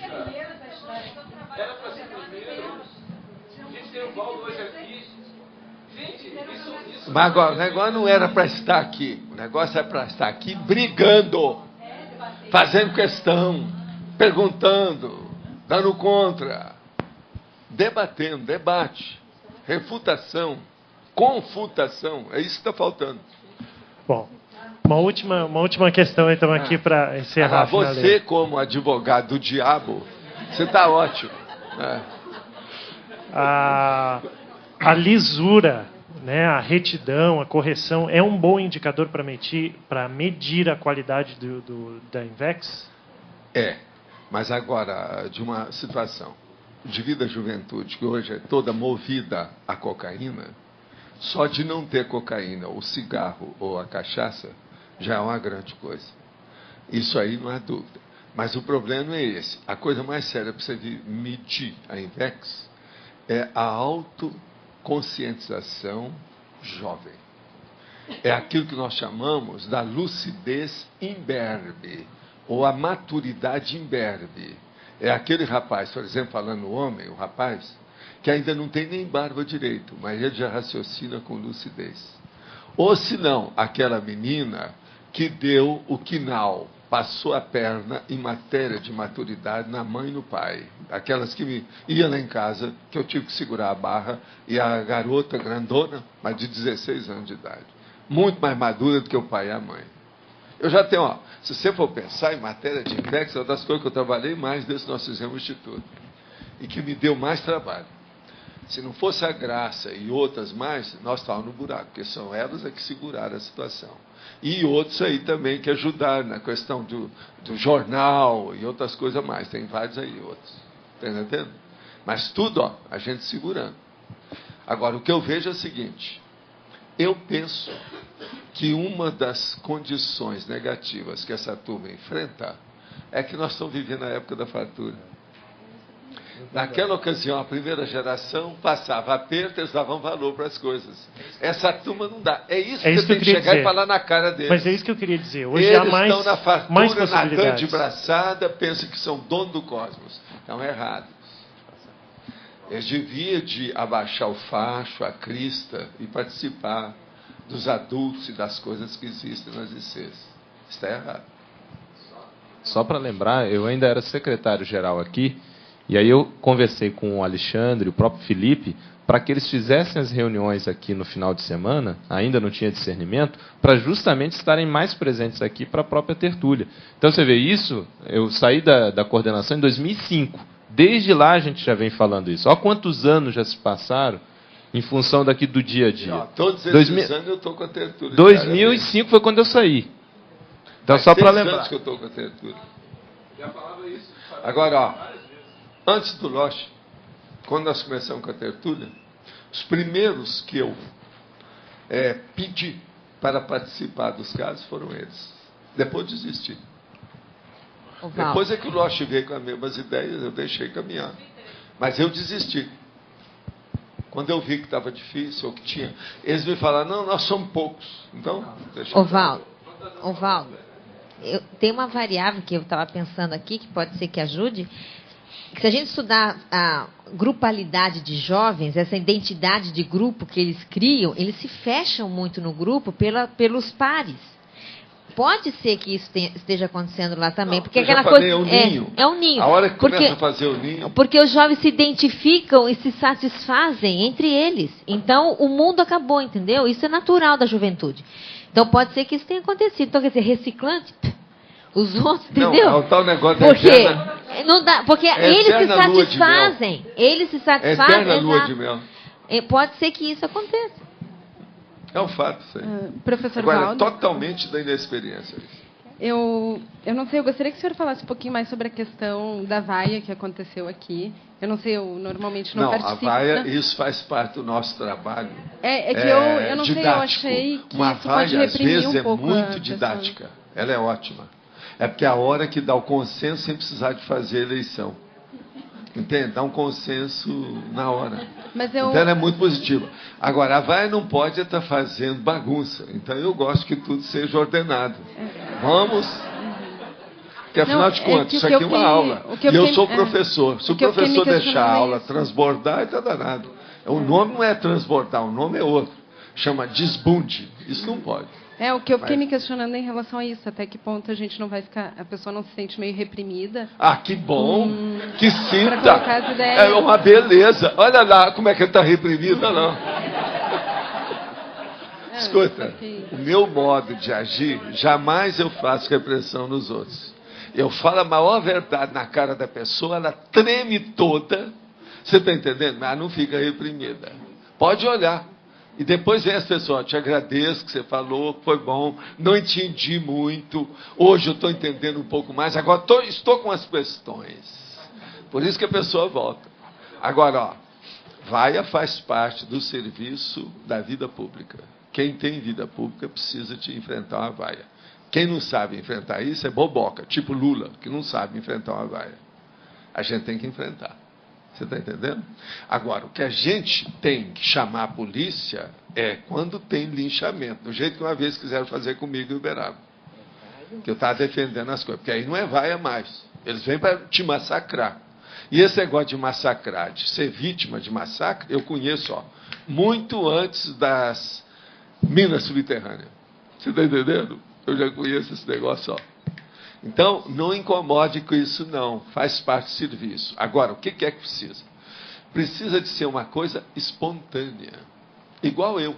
Você já notou tanto? Eu uso todos os processos, às vezes, palavra de gíria, coisa de baixo calão, dependendo do modo de você colocar. Uso palavras travessas, indiretas, para mostrar. Isso tudo faz parte da minha didática. É o modo que a gente faz. Hoje mesmo uma pessoa fez uma observação sobre a didática que eu uso na Sertura. E tem gente que está escrevendo lá que nós temos que está falando nisso também. Entende? Uma outra coisa. Você já notou que o nosso negócio aqui nunca é plúmbio. E nem também ele é de chumbo, nem é de masmorra. Ele é os doutores da alegria. Você fala a maior verdade para o doente, mas sorrindo, com gargalhada. A vaia faz parte disso. Entendeu? Professor, eu observo também que essa fartura gera a banalização e a falta de priorização, muitas vezes, porque não há espaço na rotina útil ou no hábito sadio da pessoa. Não, mas sabe o que é? O jovem, ele sente que ele tem amparo de todo lado. Então ele se apoia, o arrimo. Com isso, ele não liga. Ele vai levando, vai empurrando com a barriga. Com isso, ele fica defasado e lacunado em matéria de conhecimento. Porque ele não tem contato com os outros. Isso aí é que eu precisava de pôr na cabeça. Eu já falei isso muitas vezes, mas agora eu preciso de continuar, né? O senhor expôs, quando surgiu lá a ideia do pai, o quanto era importante os Gente, inversores vocês não viram que eu falei erudição? Essa palavra é o máximo. Onde é que se fala em jovem e junta com a palavra, casa com a palavra erudição? São só nós. Raciocina. Esses jovens não viram isso.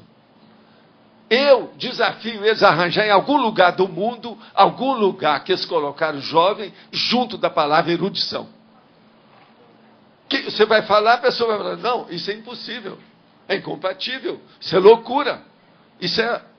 Nós estamos colocando de propósito. Por quê?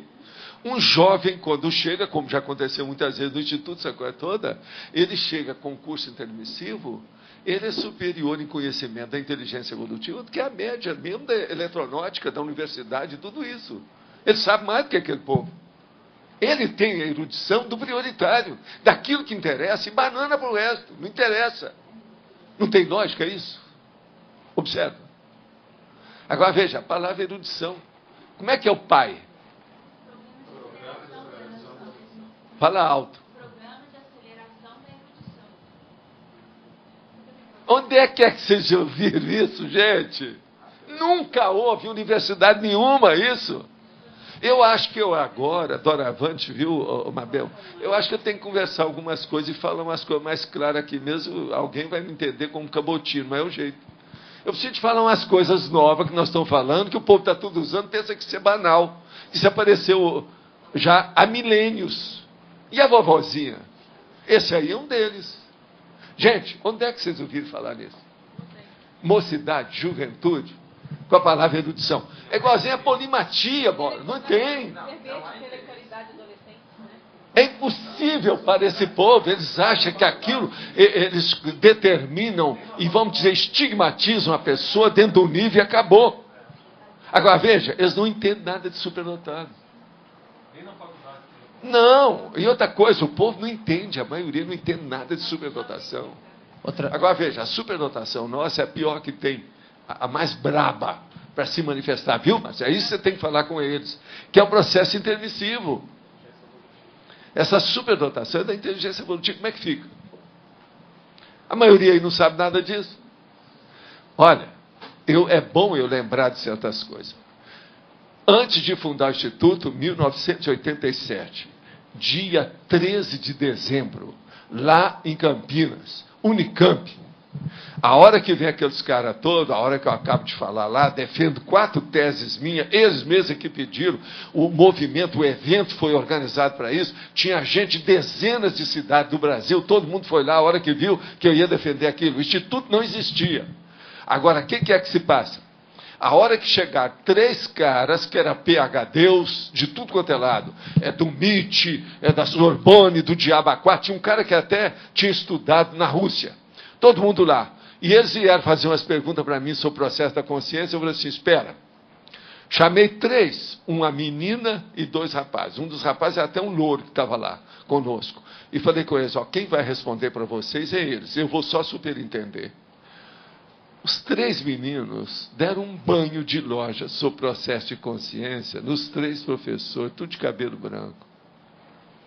Eu fiquei tão sem graça depois no lugar deles, que procurei amainar o negócio, que liquidou.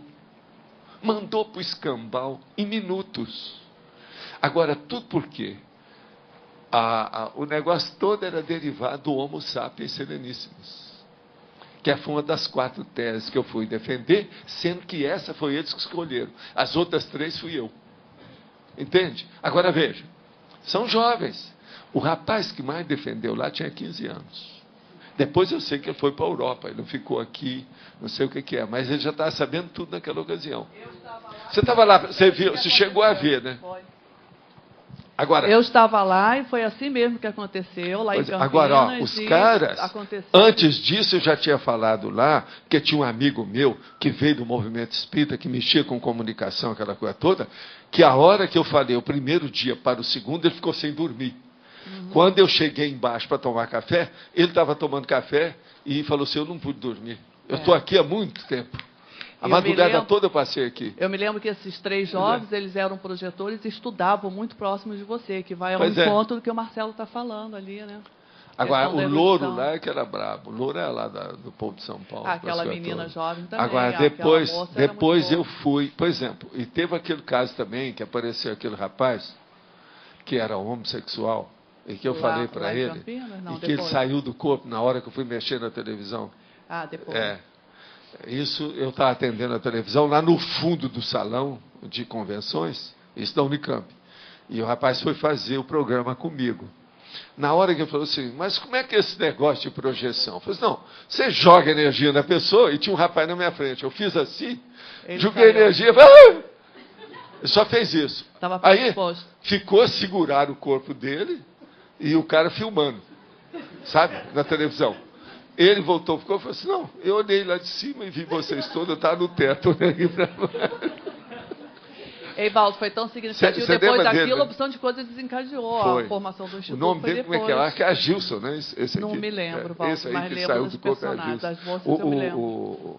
O Wagner teve muito contato com ele. Olha a cabeça, o cara. Uma cabeça, esse menino. Aquele outro engenheiro lá também, de Campinas. Agora, por aí você vê como é que são a situação. Isso tudo aconteceu. Agora, ó, isso é 1987. Esse processo lá do evento foi dia 12 e 13 de dezembro de 87. Nós fundamos o Instituto no dia 16, um mês depois. Dia 16 de 88. Janeiro. Entende? O caso foi esse. Minha memória, pelo menos, né, está firme nisso aí. Valdo, essa questão, por exemplo, dos jovens inversores, quando foi fundado o Instituto, alguns deles ainda eram conscientes, outros estavam renascendo e tal. Como é que era assim, a perspectiva dessa segunda geração? Qual que era, né, a previsão da atuação deles no ambiente nosso? Foi mais otimizado? Ele já era para chegar, já sabendo mais coisas. Mas agora, João, eu acho que eu tenho uma ideia que talvez também esteja mexendo com eles. Eles estudaram um pouco mais do que uma boa parte de nós todos. E esse estudo, então, não deu muito problema para eles. Eles admitem isso. Mas eles agora estão caindo de 4 na hora de praticar as coisas. Porque está faltando isso que o Lógico está falando, que é a prioridade. E o jovem hoje, principalmente o moderno aí, tudo, ele tem tudo na mão. É muita fartura de tudo, de comida, de roupa, de condução, de comunicação, de informação, de informática, de televisão, de internet. Isso não havia antes tanto assim. Por exemplo, o sacrifício que o Lost teve para ir ao Instituto, essa turma não tem mais. O Lost tem que mudar de roupa, aquelas coisas todas, falar que é o futebol para ir ao Instituto. E outra coisa, isso com carioca. Em casa, presta atenção, Zona Sul, Ipanema. Quer dizer, o negócio não é fácil. Agora, hoje não. Tem tudo. Então, aqui em Foz, nós fizemos de uma tal maneira. Você já pensou se você chegasse aqui hoje? Olha bem o seu sacrifício também, aquelas coisas todas suas.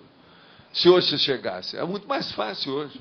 Então, eu acho que isso é que coloca essa turma fraquinha. Mas, Valdo, veja só, a questão do investidor é uma coisa muito séria, uma das mais críticas, né, enquanto consim. Então, estaria faltando aqui uma consciência da responsabilidade desses inversores. E principalmente da priorização disso, para saber o que é. E outra coisa, está ouvindo também as pessoas de mais experiência. Quer dizer, os inversores que hoje são 1, 2 gerações acima deles. Você, por exemplo, vou escutar você. Eu sei dessa geração, primeira. Eu não vejo os investidores como assim de maltrato, né? Eles até são de bom trato. Mas não, eu vejo assim, que falta uma certa referência. Muito educados. Né? É isso que eu acho. Não, aqui, quando você vai conversar alguma coisa, você vê que eles não são bobocas. Tem isso tudo, mas veja, Mas quando você entra em detalhes, eles rodam. Agora, ó, Marcelo, nós podíamos fazer uma coisa para chatear isso e, vamos dizer, casar. Você, os inversores, a tertúlia e os inversores veteranos. Você vai falar com eles o seguinte: estabelecer uma lei, falar com o Felipe Copo e a Silvinha, para colocar uma lei lá que todo mundo vai ser obrigado a fazer a prova em dezembro. Nós temos setembro, outubro e novembro. Tem 3 meses para esse povo se mexer. Com isso, eu acho que nós vamos tirar um tira-tema. O que vocês acham? Agora, vai ser obrigatório. Todo mundo que trabalha na Sinvex tem que participar da prova. E aí, nós vamos ver pelas as notas a condição de cada qual. Existe algum compromisso de nota a ser tirada? Tem que ter notas públicas. Todo mundo vai ter a nota publicamente. É igual aquilo lá, ó. E a gente vai ver a Sinvex, escrever lá, a Sinvex. Fala isso com eles, que aí talvez seja uma saída para o povo se atualizar mais. Sincronicidade. Fala sobre atualização, up to date, é o que está faltando lá. Hoje eu fiz um laboratório pela manhã, e no laboratório me veio a ideia de fazer a primeira prova de invexologia em julho do ano que vem. Seria bom. Já se fez a invexometria, uma opção de coisa, a própria Graça participou disso, tem tudo isso aí. É bom fazer, não é a primeira não, você vai fazer, isso já existiu, já foram várias vezes, o Greenvex fez, mas é uma boa sim. Agora, ó, seria bom vocês verem tudo que já foi feito para fazer acima daquilo. Não é isso? É uma boa. Só para citar uma outra sincronicidade, ontem a Sinvex entregou para editares o livro, né, para ser editado, aí, o livro da Sinvex. Não, isso aí é bom para a gente puxar a orelha deles. Que mostra, né, vai ter crítica. Não, é muito importante. Os jovens têm que receber críticas. E se precisar, vai. Isso faz parte do serviço. Sem isso, como é que faz? Nada de ola. Não é isso. É preciso. Gente, ó, tem aqui mais algumas perguntas. Algumas vezes tem a visão como se embaçada. Quando isso aconteceu, sempre esteve ligado a situações complicadas. Quando aconteceu, consegui tomar decisões que reverter o quadro. Ora exteriorizando energia, ora argumentando e conversando com as pessoas envolvidas. O que isso representa? É uma sinalética? Olha, pode ser uma sinalética sim, devido ao processo do nevoeiro da energia, que pode estar te dando o problema da energia externa. E outra coisa que você tem que estudar é o seguinte: isso pode ser ectoplasmia. Se for, mostra que você é sensitivo a ectoplasta. Precisa abrir o olho. Isso aí é sério. Esse negócio de visão que embaça, se não há nada no olho, se não há problema de hipertensão, se não há nada de diabetes, que no caso aí tudo indica que não. Então, por que é interessante residir na Cognovis? Vocês acham que precisa responder isso? Alguém aí, quem é que quer responder? Que fica chato eu falar numa coisa dessa. Pois é, a primeira é a radicação vitalícia na Cognovis. Seria bom a pessoa ver. Isso já tem na internet, né? Está tudo lá, né? Radicação, não? Não tem, não? Então seria bom pegar nos livros nossos. Mas nos 2 volumes já tem, né? Antigo, né? E nesses 5 aqui também tem. É isso aí, porque lá tem uma listagem das situações. Por quê? Né? Você vê grande diferença no processo de participação como tertuliano ou como teletertuliano quanto ao nível desenvolvimental de aproveitamento? Olha, infelizmente, eu não posso dizer que nós estamos começando com isso agora. Está todo mundo de fralda e começando a engatinhar. Daqui uns tempos eu posso te falar. Agora, o que eu vejo é o seguinte: isso de estar aqui ou estar à distância não quer dizer nada. O que interessa é o que a pessoa pensa, seja aqui ou lá. Qual é o nível de autolucidez e discernimento da pessoa? Isso aí é que é importante. De modo que...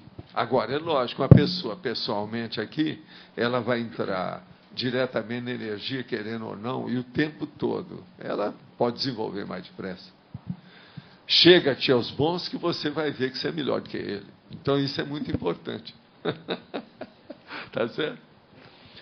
O que posso fazer, o que posso começar a fazer dentro da assistencialidade para agilizar a minha evolução, enquanto aguardo trabalhando 70 meses para a aposentadoria.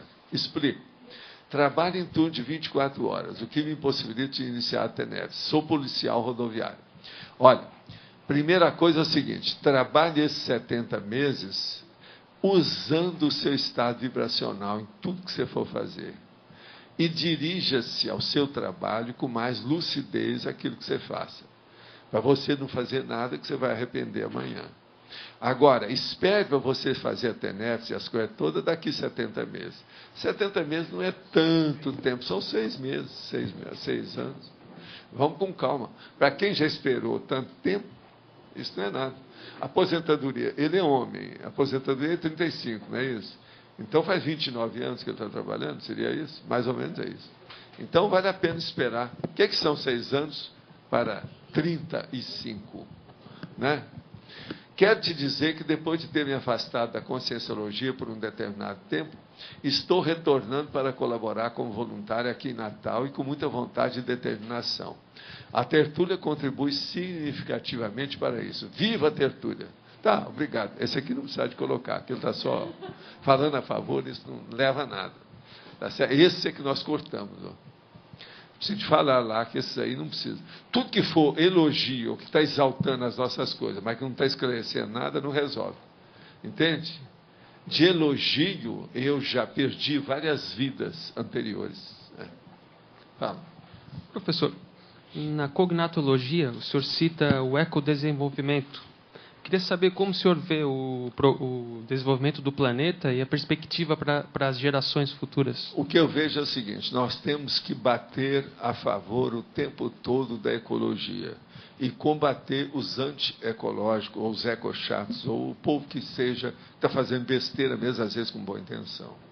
Agora, o que eu quero dizer é o seguinte, mesmo que eles queiram, como estão desejando, transformar esse planeta numa lixeira planetária, eles não vão conseguir isso. Há muita coisa que está sob controle. Muita coisa pode ocorrer. Se esse negócio piorar, vão piorar alguns lugares, mata um monte de gente do lugar, acontece uma inundação dali, tsunami do outro lado, processo de câncer igual esse que já deu na minha cabeça, uma opção de coisa que pode dar por aí, para alertar a gente, para a gente dar mais valor para o processo da natureza e para o planeta. Mas o que eu vejo é o seguinte, nós estamos começando a viver a era dos serenões. Isso veio para ficar. Mas estamos numa fase que é a fase da reurbanização. A reurbanização é uma coisa difícil. Difícil, complicada, igual uma cirurgia. Ela exige alguma, vamos dizer assim, algum desconforto.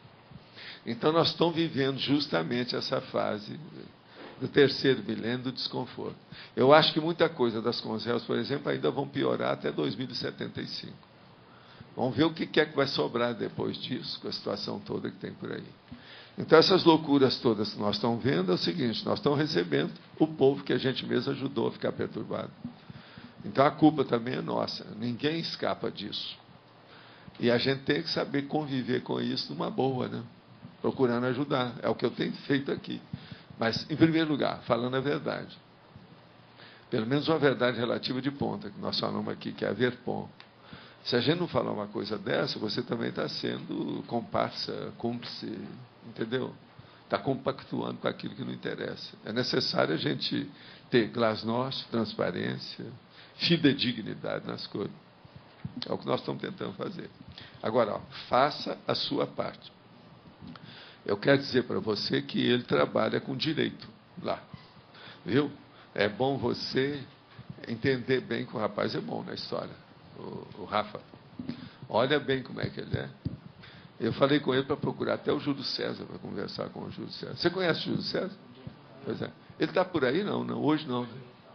Mas seria bom você conversar, dar uma geral nele. Eu pedi lá para eles para dar um banho de loja nele. É a primeira vez que ele vem aqui. Ah, foi? Ah, então tá. Sim. Foi. Pois é. É só lembrar que ele é o Rafael, o grande pintor. É. Gente, quem é que está aí com o... Professor Valdo. Sim. Nós estamos trabalhando lá na PEX sobre a política de voluntários, dentro da especialidade proexologia. E nós chegamos no item que é o parapoliticologia, e nós tivemos um debate até interessante, houve a colaboração da professora Dulce e do professor João. A questão que nós estamos querendo assim com você era como contribuir para ser mais assertivo, mas que sugestão você daria para fazer essa profilaxia com relação à realidade da Sinvex? A gente sabe que na PEX o LOS não vai deixar muito isso acontecer. Mas, de qualquer forma, como é que a gente poderia deixar isso bem encriptado para que possa ser mais... Eu acho que vocês têm que apelar, você, por exemplo, que é uma boa mãe, apelar para a sua maternagem e ajudar essa meninada, né? Eu tenho apelado à minha condição de avô. Você está entendendo? O que eu posso. Cada um tem que fazer aquilo que pode para ajudar. Agora, que é preciso ainda de acertar um pouco o passo desse povo, precisava. É muita reclamação que tem sobre essa negligência, displicência, coisa mesmo de jovem. É muita gente que fala, vocês pensam que é só o Loche? Não é. Tem mais gente que vem falar comigo sobre isso. Todo mês tem gente falando isso. Vocês lembram que eu fui lá, examinei com eles, passei várias horas, numa manhã, toda para ver as coisas. Outra coisa, teve gente que chegou agora recentemente, eu pedi para ir lá, para ter contato. Nem as pessoas sabiam porque que eu estava pedindo para ir lá.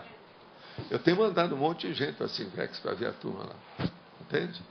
É muito importante isso. E outra coisa, eu pedi também para o nosso amigo para ir lá, para ver o problema de segurança, que eu achava que algumas coisas precisava de retocar. Teve gente lá, não teve? Pois é. Então, essas coisas que nós temos que fazer. Afinal de contas, a responsabilidade maior é nossa, né? Não é deles. Isso aí você pode falar como um cala-boca e a frase que consolam para eles. Né? Que nós achamos que o maior responsável deles ser assim somos nós, não eles. Sim.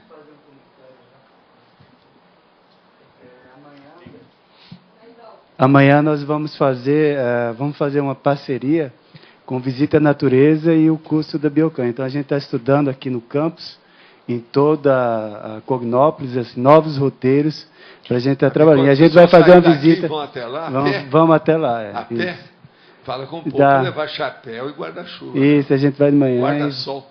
Vai o pessoal, mas vai só o pessoal da área ambiental, para a gente rastrear, mas assim, as áreas, os pontos relevantes para a gente estar trabalhando com energia lá. Uma coisa, viu, Marcelo? Isso ainda quero falar, ainda oportunamente. Vai ter que fazer umas ruas entre essas áreas todas. Nós ainda não temos ainda. Rua que passa carro, sabe como é que é? Já está, né? Pois é, mas é precisar já fazer isso para que lá na Sinvex já tenha mais contato conosco aqui. E também com os condomínios aí, para ficar fácil. Para andar tudo no mesmo quarteirão. Porque tudo é o mesmo quarteirão. Um rio nos separa. Só. Então, coloca aí uma pinguela que tudo dá uma. Pensa nisso. Pois é. Agora, está faltando estrada para ir. Ainda está faltando. Seria bom fazer isso logo. Sabe por quê? E a pé daqui até lá não é fácil, não. Não dá meia hora. Não é tão longe, não. Meia hora, menos de meia hora. Ué. Não é tão longe. Não, meia só meia hora. Só meia hora. Tudo aqui em Foz é 10 minutos. Só meia hora. Meia hora você está com 200% a mais da minha média. Eu vou à Argentina em 10 minutos, vou ao Paraguai em 10 minutos, sim, vou a Itaipu em 10 minutos. Não, tem paciência. De carro não. E outra coisa, andando, sai daqui até o centro, eu vou em 8 minutos. Isso está em jornal. Como é que é? E outra coisa, eu volto para cá durante a noite, conforme a noite, 5 graus abaixo aqui em relação com a cidade. Tudo isso eu sei, há muitos anos. Mas é de carro, né? Agora está muito bom, porque de carro. Outra coisa, de carro agora está o máximo pelo seguinte, o GPS mostra também, aquele outro aparelho da temperatura, mostra a diferença na hora. Em 10 minutos, 10 graus, 5 graus. Uma loucura, isso tudo já aconteceu. Com o carro do Arthur, a gente à noite, eu fico observando tudo para ver. O Arthur também tem GPS. Então ele entra na rua e fala, está errado, vira à direita. Vocês já viram o negócio? Ele tem tudo aqui sobre Foz. Qualquer lugar desse. Então, isso aí precisa. Agora, eu quero depois que o GPS funcione dentro dessa estrada que vai ter aqui. Aí você vai agilizar. Entende? De carro você vai está dar errado. 5 minutos. É a esquerda. Errou. Vocês já viram como é que é o GPS? Vocês já viram? Vocês já viram o negócio do GPS? É um puxão de orelha na hora terrível. Você está errando, está errando. Está errando. Ó, volta e pega a esquerda. Terrível. Vamos fazer isso na PEC, senão não está Bom, então quem quiser conhecer, 7 horas a gente sai do discernimento amanhã. Que dia que é? Amanhã. 7 horas. 7 horas da manhã? 7 da manhã. Ué. Tem que madrugador, né? Agora, programa não é de índio, é de Morubixaba. Fala pra ele. Então é melhor, né? É cacique. Entende? É muito diferente. Vamos devagar com isso. Mas olha, quem é que está aí com o microfone? Aqui, professor, aqui. Como é que, ainda dentro da política da Apex, como que a gente faz para desenvolver a autoconsciência política na condição de voluntário? A primeira coisa é começar a ter uma noção da política nacional, internacional e municipal. Municipal, nacional e internacional. A pessoa, pelo menos, debater isso, ver as coisas como é que são. Eu, durante alguns anos, eu tenho alimentado, principalmente o Loche, nesse sentido. Um outro também que eu tenho dado muita indicação é o Alexandre Donato, que é da PEC, da Sinvex. Então, certas notícias, certas condições. Agora, uma coisa boa é a tribuna da imprensa que eu assino. É só pegar lá no Cosmograma, porque o cara que mais entende política no Brasil é o Hélio Fernandes. Ele está muito doente, ele já tem mais de 80 anos, mas é uma cabeça, tem lucidez, tem tudo e vive escrevendo. É necessário que vocês até tenham um contato com aquilo que ele escreve hoje. Tem gente aqui que tem até contato também de epistológrafo, já escreveu para ele respondeu, etc. Tal, uma opção de coisa. Esse homem é uma central de informações em matéria de processo da política. E ler a tribuna da imprensa, alguns dos artigos lá, não só dele, mas tem outros também, é uma coisa boa para quem está começando. É um tratado, a tribuna da imprensa. E nós temos uma coleção desse jornal lá embaixo. É só pedir para a Gisele para ver. Não, ele está muito doente. Eu conversei com o Domingos Meirelles, também conhece ele bem. Ele falou que está muito doente, não é bom. Isso aí eu não quero. Sei, mas é difícil. Envolve aí uma opção de coisa. Outra coisa, ele não para a hora nenhuma, né? Hoje ele mexe com o processo da internet. Outra coisa, ele se interessa demais até por futebol, por tudo quanto é esporte. Ele é generalista. É um problemão isso aí. Acho difícil. Agora, é por aí que a pessoa tem que ir. Outra coisa é pegar na holoteca determinados tratados sobre o processo da politicologia, principalmente estudando a parte da sociologia e a filosofia também com direito. São 3 áreas extras que vale a pena estudar. Filosofia, está entendendo? Quando eu falo em processo de sociologia, envolve a antropologia, entendeu? Certas coisas, certos autores, seria bom estudar isso. É por aí. Agora aqui, outra coisa é colocar o povo que mexe mais com o processo de política aqui dentro. Por exemplo, o Eduardo ali, ó, Loche, o Alexandre Donato, está entendendo? Alguns desse tipo. Aí tem mais gente. Entende? Vale a pena ouvir a pessoa, o que é que acha disso. Uma outra coisa que vocês podiam fazer para caminhar mais rápido na interação das ideias é fazer entrevistas com certas pessoas. O Loche, por exemplo, lá com a Unamérica e outros lugares deles aí, eles têm trazido grandes personagens que são interessantes em matéria de política. Esse homem da ponte lá, esse outro cara lá, o Miguel Najib, esse negócio todo, a escola sem partido, isso tudo é uma coisa séria. Tudo é política. Entendeu? Vale a pena ver. Um outro é esse, por exemplo, que eu mesmo trouxe, que ele veio aqui, né? Foi ele que quis vir, o Domingos Meirelles. Personalidade iguais essa, é bom a gente ter contato, para saber se atualizar dentro dos processos políticos. Política, antes de mais nada, é um processo de informação e de palavra. A pessoa fala sem parar e ela se comunica sem parar. Então, quanto mais você encontrar com as pessoas que sejam bem informadas, você vai melhorar o seu nível político. O processo todo é de boa informação, nível de informação. Quando eu falo sobre o Hélio Fernandes, é porque ele é um cara bem informado. E é veteraníssimo, conhece tudo, não esquece nada da história do Brasil, conheceu tudo quanto é presidente, governador e autoridade. Entendeu? Então vale a pena ver.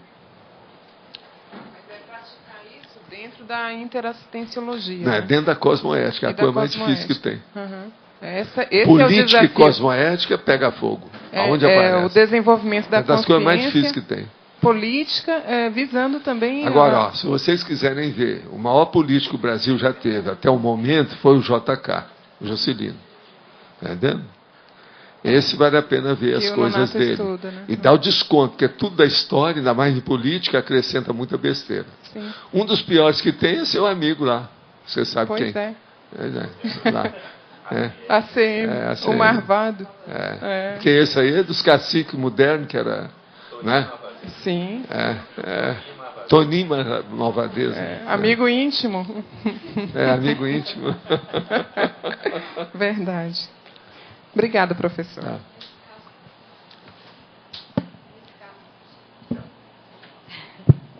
Nesse caso da política, paradoxalmente, o Homo sapiens mais político é o serenão, né? E aí, dentro desse processo, que tem aquela lei da evolução pelos grandes antagonismos, pelas grandes oposições, né? Por isso que o processo político é um dos mais sérios em termos de doença. Não, existe matéria de processo político, a coisa mais séria, aquilo que eu falo, sempre falei isso para o Lógico, essa turma que está chegando. Há um processo no Brasil, e também dentro dos nossos problemas da consciência, que as pessoas, às vezes, querem minimizar o efeito da política. Todo mundo, antes de mais nada, tem uma vida política. Isso. Então, política e educação, ninguém pode fugir disso. Então, por exemplo, você tem uma escola. Nós temos uma escola. Essa escola é uma escola política, muito embora nós não sejamos. Nós não somos partidários, não temos partido, não tem nada disso. Mas tem uma política da educação, tem uma política da evolução, tem uma política do parapsiquismo, tem uma política da divulgação, da comunicação, de você editar um livro. Tudo tem política. Tem a política da rádio, da televisão. Isso tudo é muito sério, o processo da política. A política, então, ela não exclui ninguém. Até os cachorros, quando eles começarem a desenvolver, eles vão querer fazer o partido deles, vão querer reivindicar alguma coisa. Isso faz parte. Os gatinhos já fazem reivindicação. Eles miam. Os cachorros ladram. Então, é necessário que haja comunicação e interação com a coletividade. E a política é isso.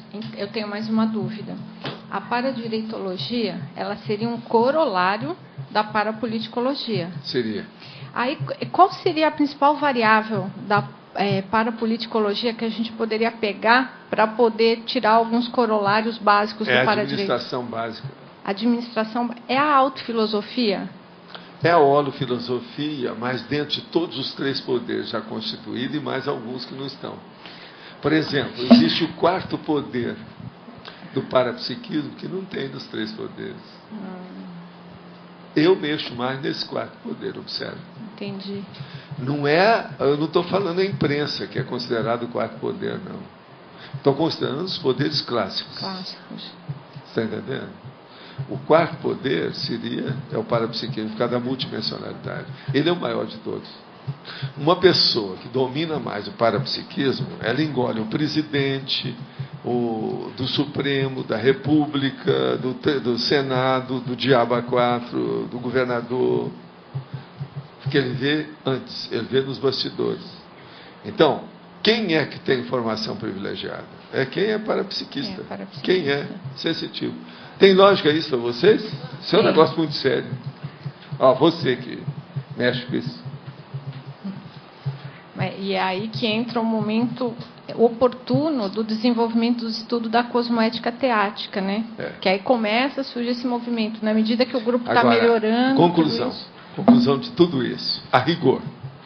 Lá no fim, cedo ou tarde, toda linha de estudo da conscienciologia, qualquer dessa especialidade, qualquer IC, qualquer instituição, qualquer coisa que se faça, vai ter que mexer com o processo de parapsiquismo. E vai ter que começar pelo EV. É inevitável. Para sempre. Isso não tem exceção. Por isso que eu falo, se você já quer andar logo, pega logo, começa a estudar seu EV, faz força nisso. Porque, por isso que eu falei, a chave geral, a gazua é essa. É isso que é. Abre as portas e depois destrói a parede. Entendeu como é que é? Derruba a parede. Que é a cosmoética destrutiva. Nós viemos para a Foz para quê? Para acabar com as fronteiras. A primeira fronteira, que é a mais braba, mais pesada, não é o muro de Berlim nem nada, não. É essa dimensão para outra.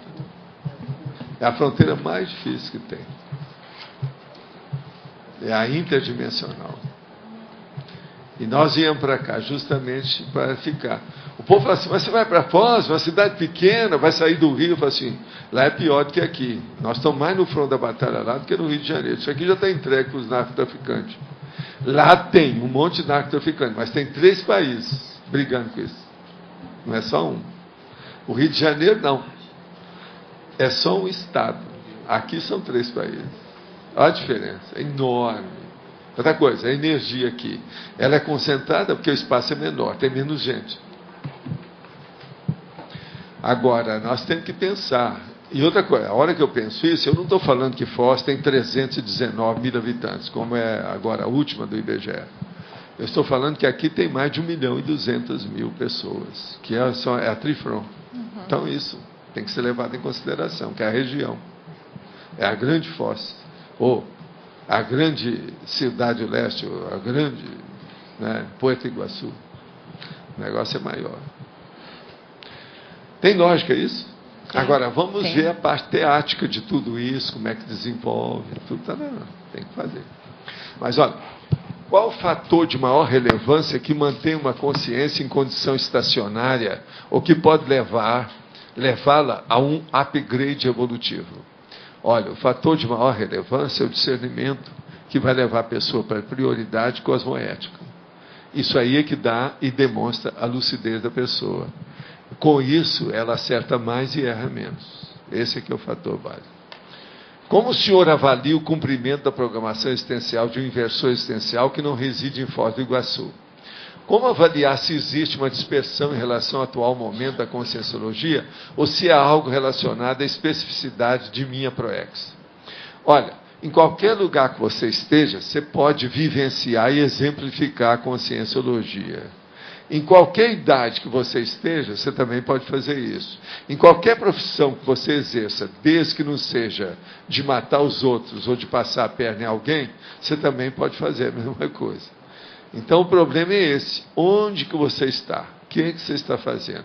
Qual o rendimento para melhorar o saldo da sua ficha evolutiva? Isso é que interessa. Agora, pode ser aqui em Foz ou pode ser em outro qualquer lugar. O problema todo é ter o equilíbrio de ver a prioridade cosmoética da vida da pessoa. Veja qual a sua idade, o que você já fez. Estabeleça uma programação, uma planilha. Olhe o seu proexograma. E vamos ver o que é que a pessoa pode fazer com isso. Esse é o caminho. Agora, o que é bom aqui em Foz é uma coisa só, que a gente resolve tudo na hora. Tudo é mais fácil, você conversa com o maior número de pessoas, você aprofunda muito mais as coisas em pouco tempo. Então, por exemplo, ficar em Foz é ler o maior número de livros da biblioteca. Ficar fora, tem que ler mais. Aqui é mais fácil a leitura. Eu estou falando em leitura do ponto de vista de conhecimento.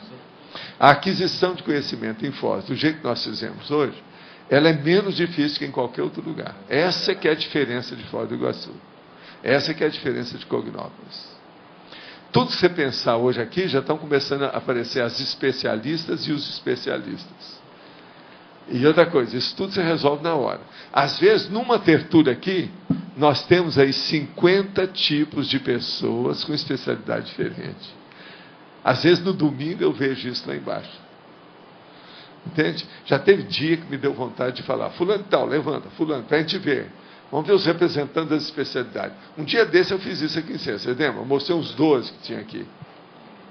Então, isso é que é a vantagem do processo. O mais qualquer lugar, se a pessoa tem lucidez, ela supera isso. Porque nós vivemos também na época da supercomunicação, tudo é mais fácil. Olha o processo do online, como está fácil. Todo mundo participando disso. Gente, hoje, mais uma vez, nós recebemos 15 perguntas, com as minhas foram 21. Se eu trouxer 10 aí, nós já vamos bater o recorde de pergunta aqui. O máximo até agora é 25. Agora, hoje teve alguma participação, alguém mandou alguma coisa para a eleição, porque hoje não tem eleição. Amanhã também não tem eleição. Pois é, ninguém mandou nada, né? Então o povo já está ficando vivo. Segunda tem tertúlia. Não, segunda tem tertúlia e domingo tem eleição. E outra coisa, já vão entrar 20. Entende? Eu já fiz, já tenho a listagem. O Elton já vai fazer a listagem aí que eu tenho que dar para a Laura. Entendendo? São 10 novos. E tem uns assuntos bem chatos. Que é para apertar a cabeça de vocês. Tá certo? Professor? Principalmente a do Marcelo. Entende? Quem mais? Professor? Tem mais. Amanhã eu tem mais. Vamos ver se amanhã vai ter os 5. Vamos apertar. Os 5 amanhã. Tá certo? Agora, outra coisa. Hoje tem gente para dar algum comunicado? Então você já pode ir, que você tem 5 minutos, porque hoje não tem eleição, né? Então, o primeiro recado é da Sinvex, que já está bem divulgado hoje, né? A Intercamp e a Consys. Só então eu tenho 2 recados. O primeiro é para que estejam no mínimo 5 inversores aqui na tertúlia de amanhã. O segundo recado é que a Sinvex estará construindo no campus de Invexologia o laboratório Serenário. E já estão sendo oferecidos vendas antecipadas do laboratório. Tá? Então, quem quiser realizar o experimento, né, no Serenário, aqui em Foz do Iguaçu, a gente está fazendo vendas antecipadas dos créditos laboratoriais, ao valor de R$2.000. Esse custo irá subsidiar a construção do laboratório. Ok? Pode entrar em contato com a gente ou também no e-mail vendas@asinvex.org. Obrigado. Gente, boa tarde a todos. Eu estou vindo aqui para divulgar um novo produto do Intercamp, que o pessoal do Natal que veio aqui para participar do workshop, né, sobre meio ambiente, a gente trouxe, que é esse copo aqui, que é aqueles copos retráteis que a gente não vê há um tempão, né? Então, esse copo aqui é um produto aqui que visa o quê? Visa a gente reduzir o consumo de copos descartáveis, né? A gente sabe que um copo leva 50 anos para ser consumido, né, pelo meio ambiente, então fica aqui como uma sugestão para quem está interessado. O Intercamp está vendendo, está com poucas unidades. Ele fecha. Certo? Então, quem tiver interesse em comprar, pode fechar o copo aqui. Eu quero falar também uma coisinha. É o seguinte, amanhã é banco genético, tá certo? Tá. Então, quem tiver interesse pode procurar a Cláudia Suassuna ou a Aline Lopes. Obrigado. Gente, só mais um recado, por favor, que a Consys, a gente está fazendo algumas atualizações. A Consys está sob nova coordenação. A nova secretária-geral da Consys é a professora Luimara Schmidt. Né? Nós teremos agora novos cursos também em andamento de forma rápida, porque o conscienciograma está aí, né, como desafio para todos nós. Em janeiro nós teremos o conscienciograma na prática, com um módulo novo da Conscius, com o tema liderança, onde a gente vai trabalhar a força presencial qualificada pela conscienciometria. No final do ano nós teremos o Consintrafor, que é uma confraternização de todos os participantes da Conscius, e provavelmente em outubro um Consincobaia para toda a comunidade. Está aberto a todo, para toda a Cognópolis. Para quem estiver fora de Foz, quem estiver aqui, procura pela gente, pode falar comigo, Luimara, todos os voluntários, e se inscrever nos cursos da Consys, tá ok? Obrigada.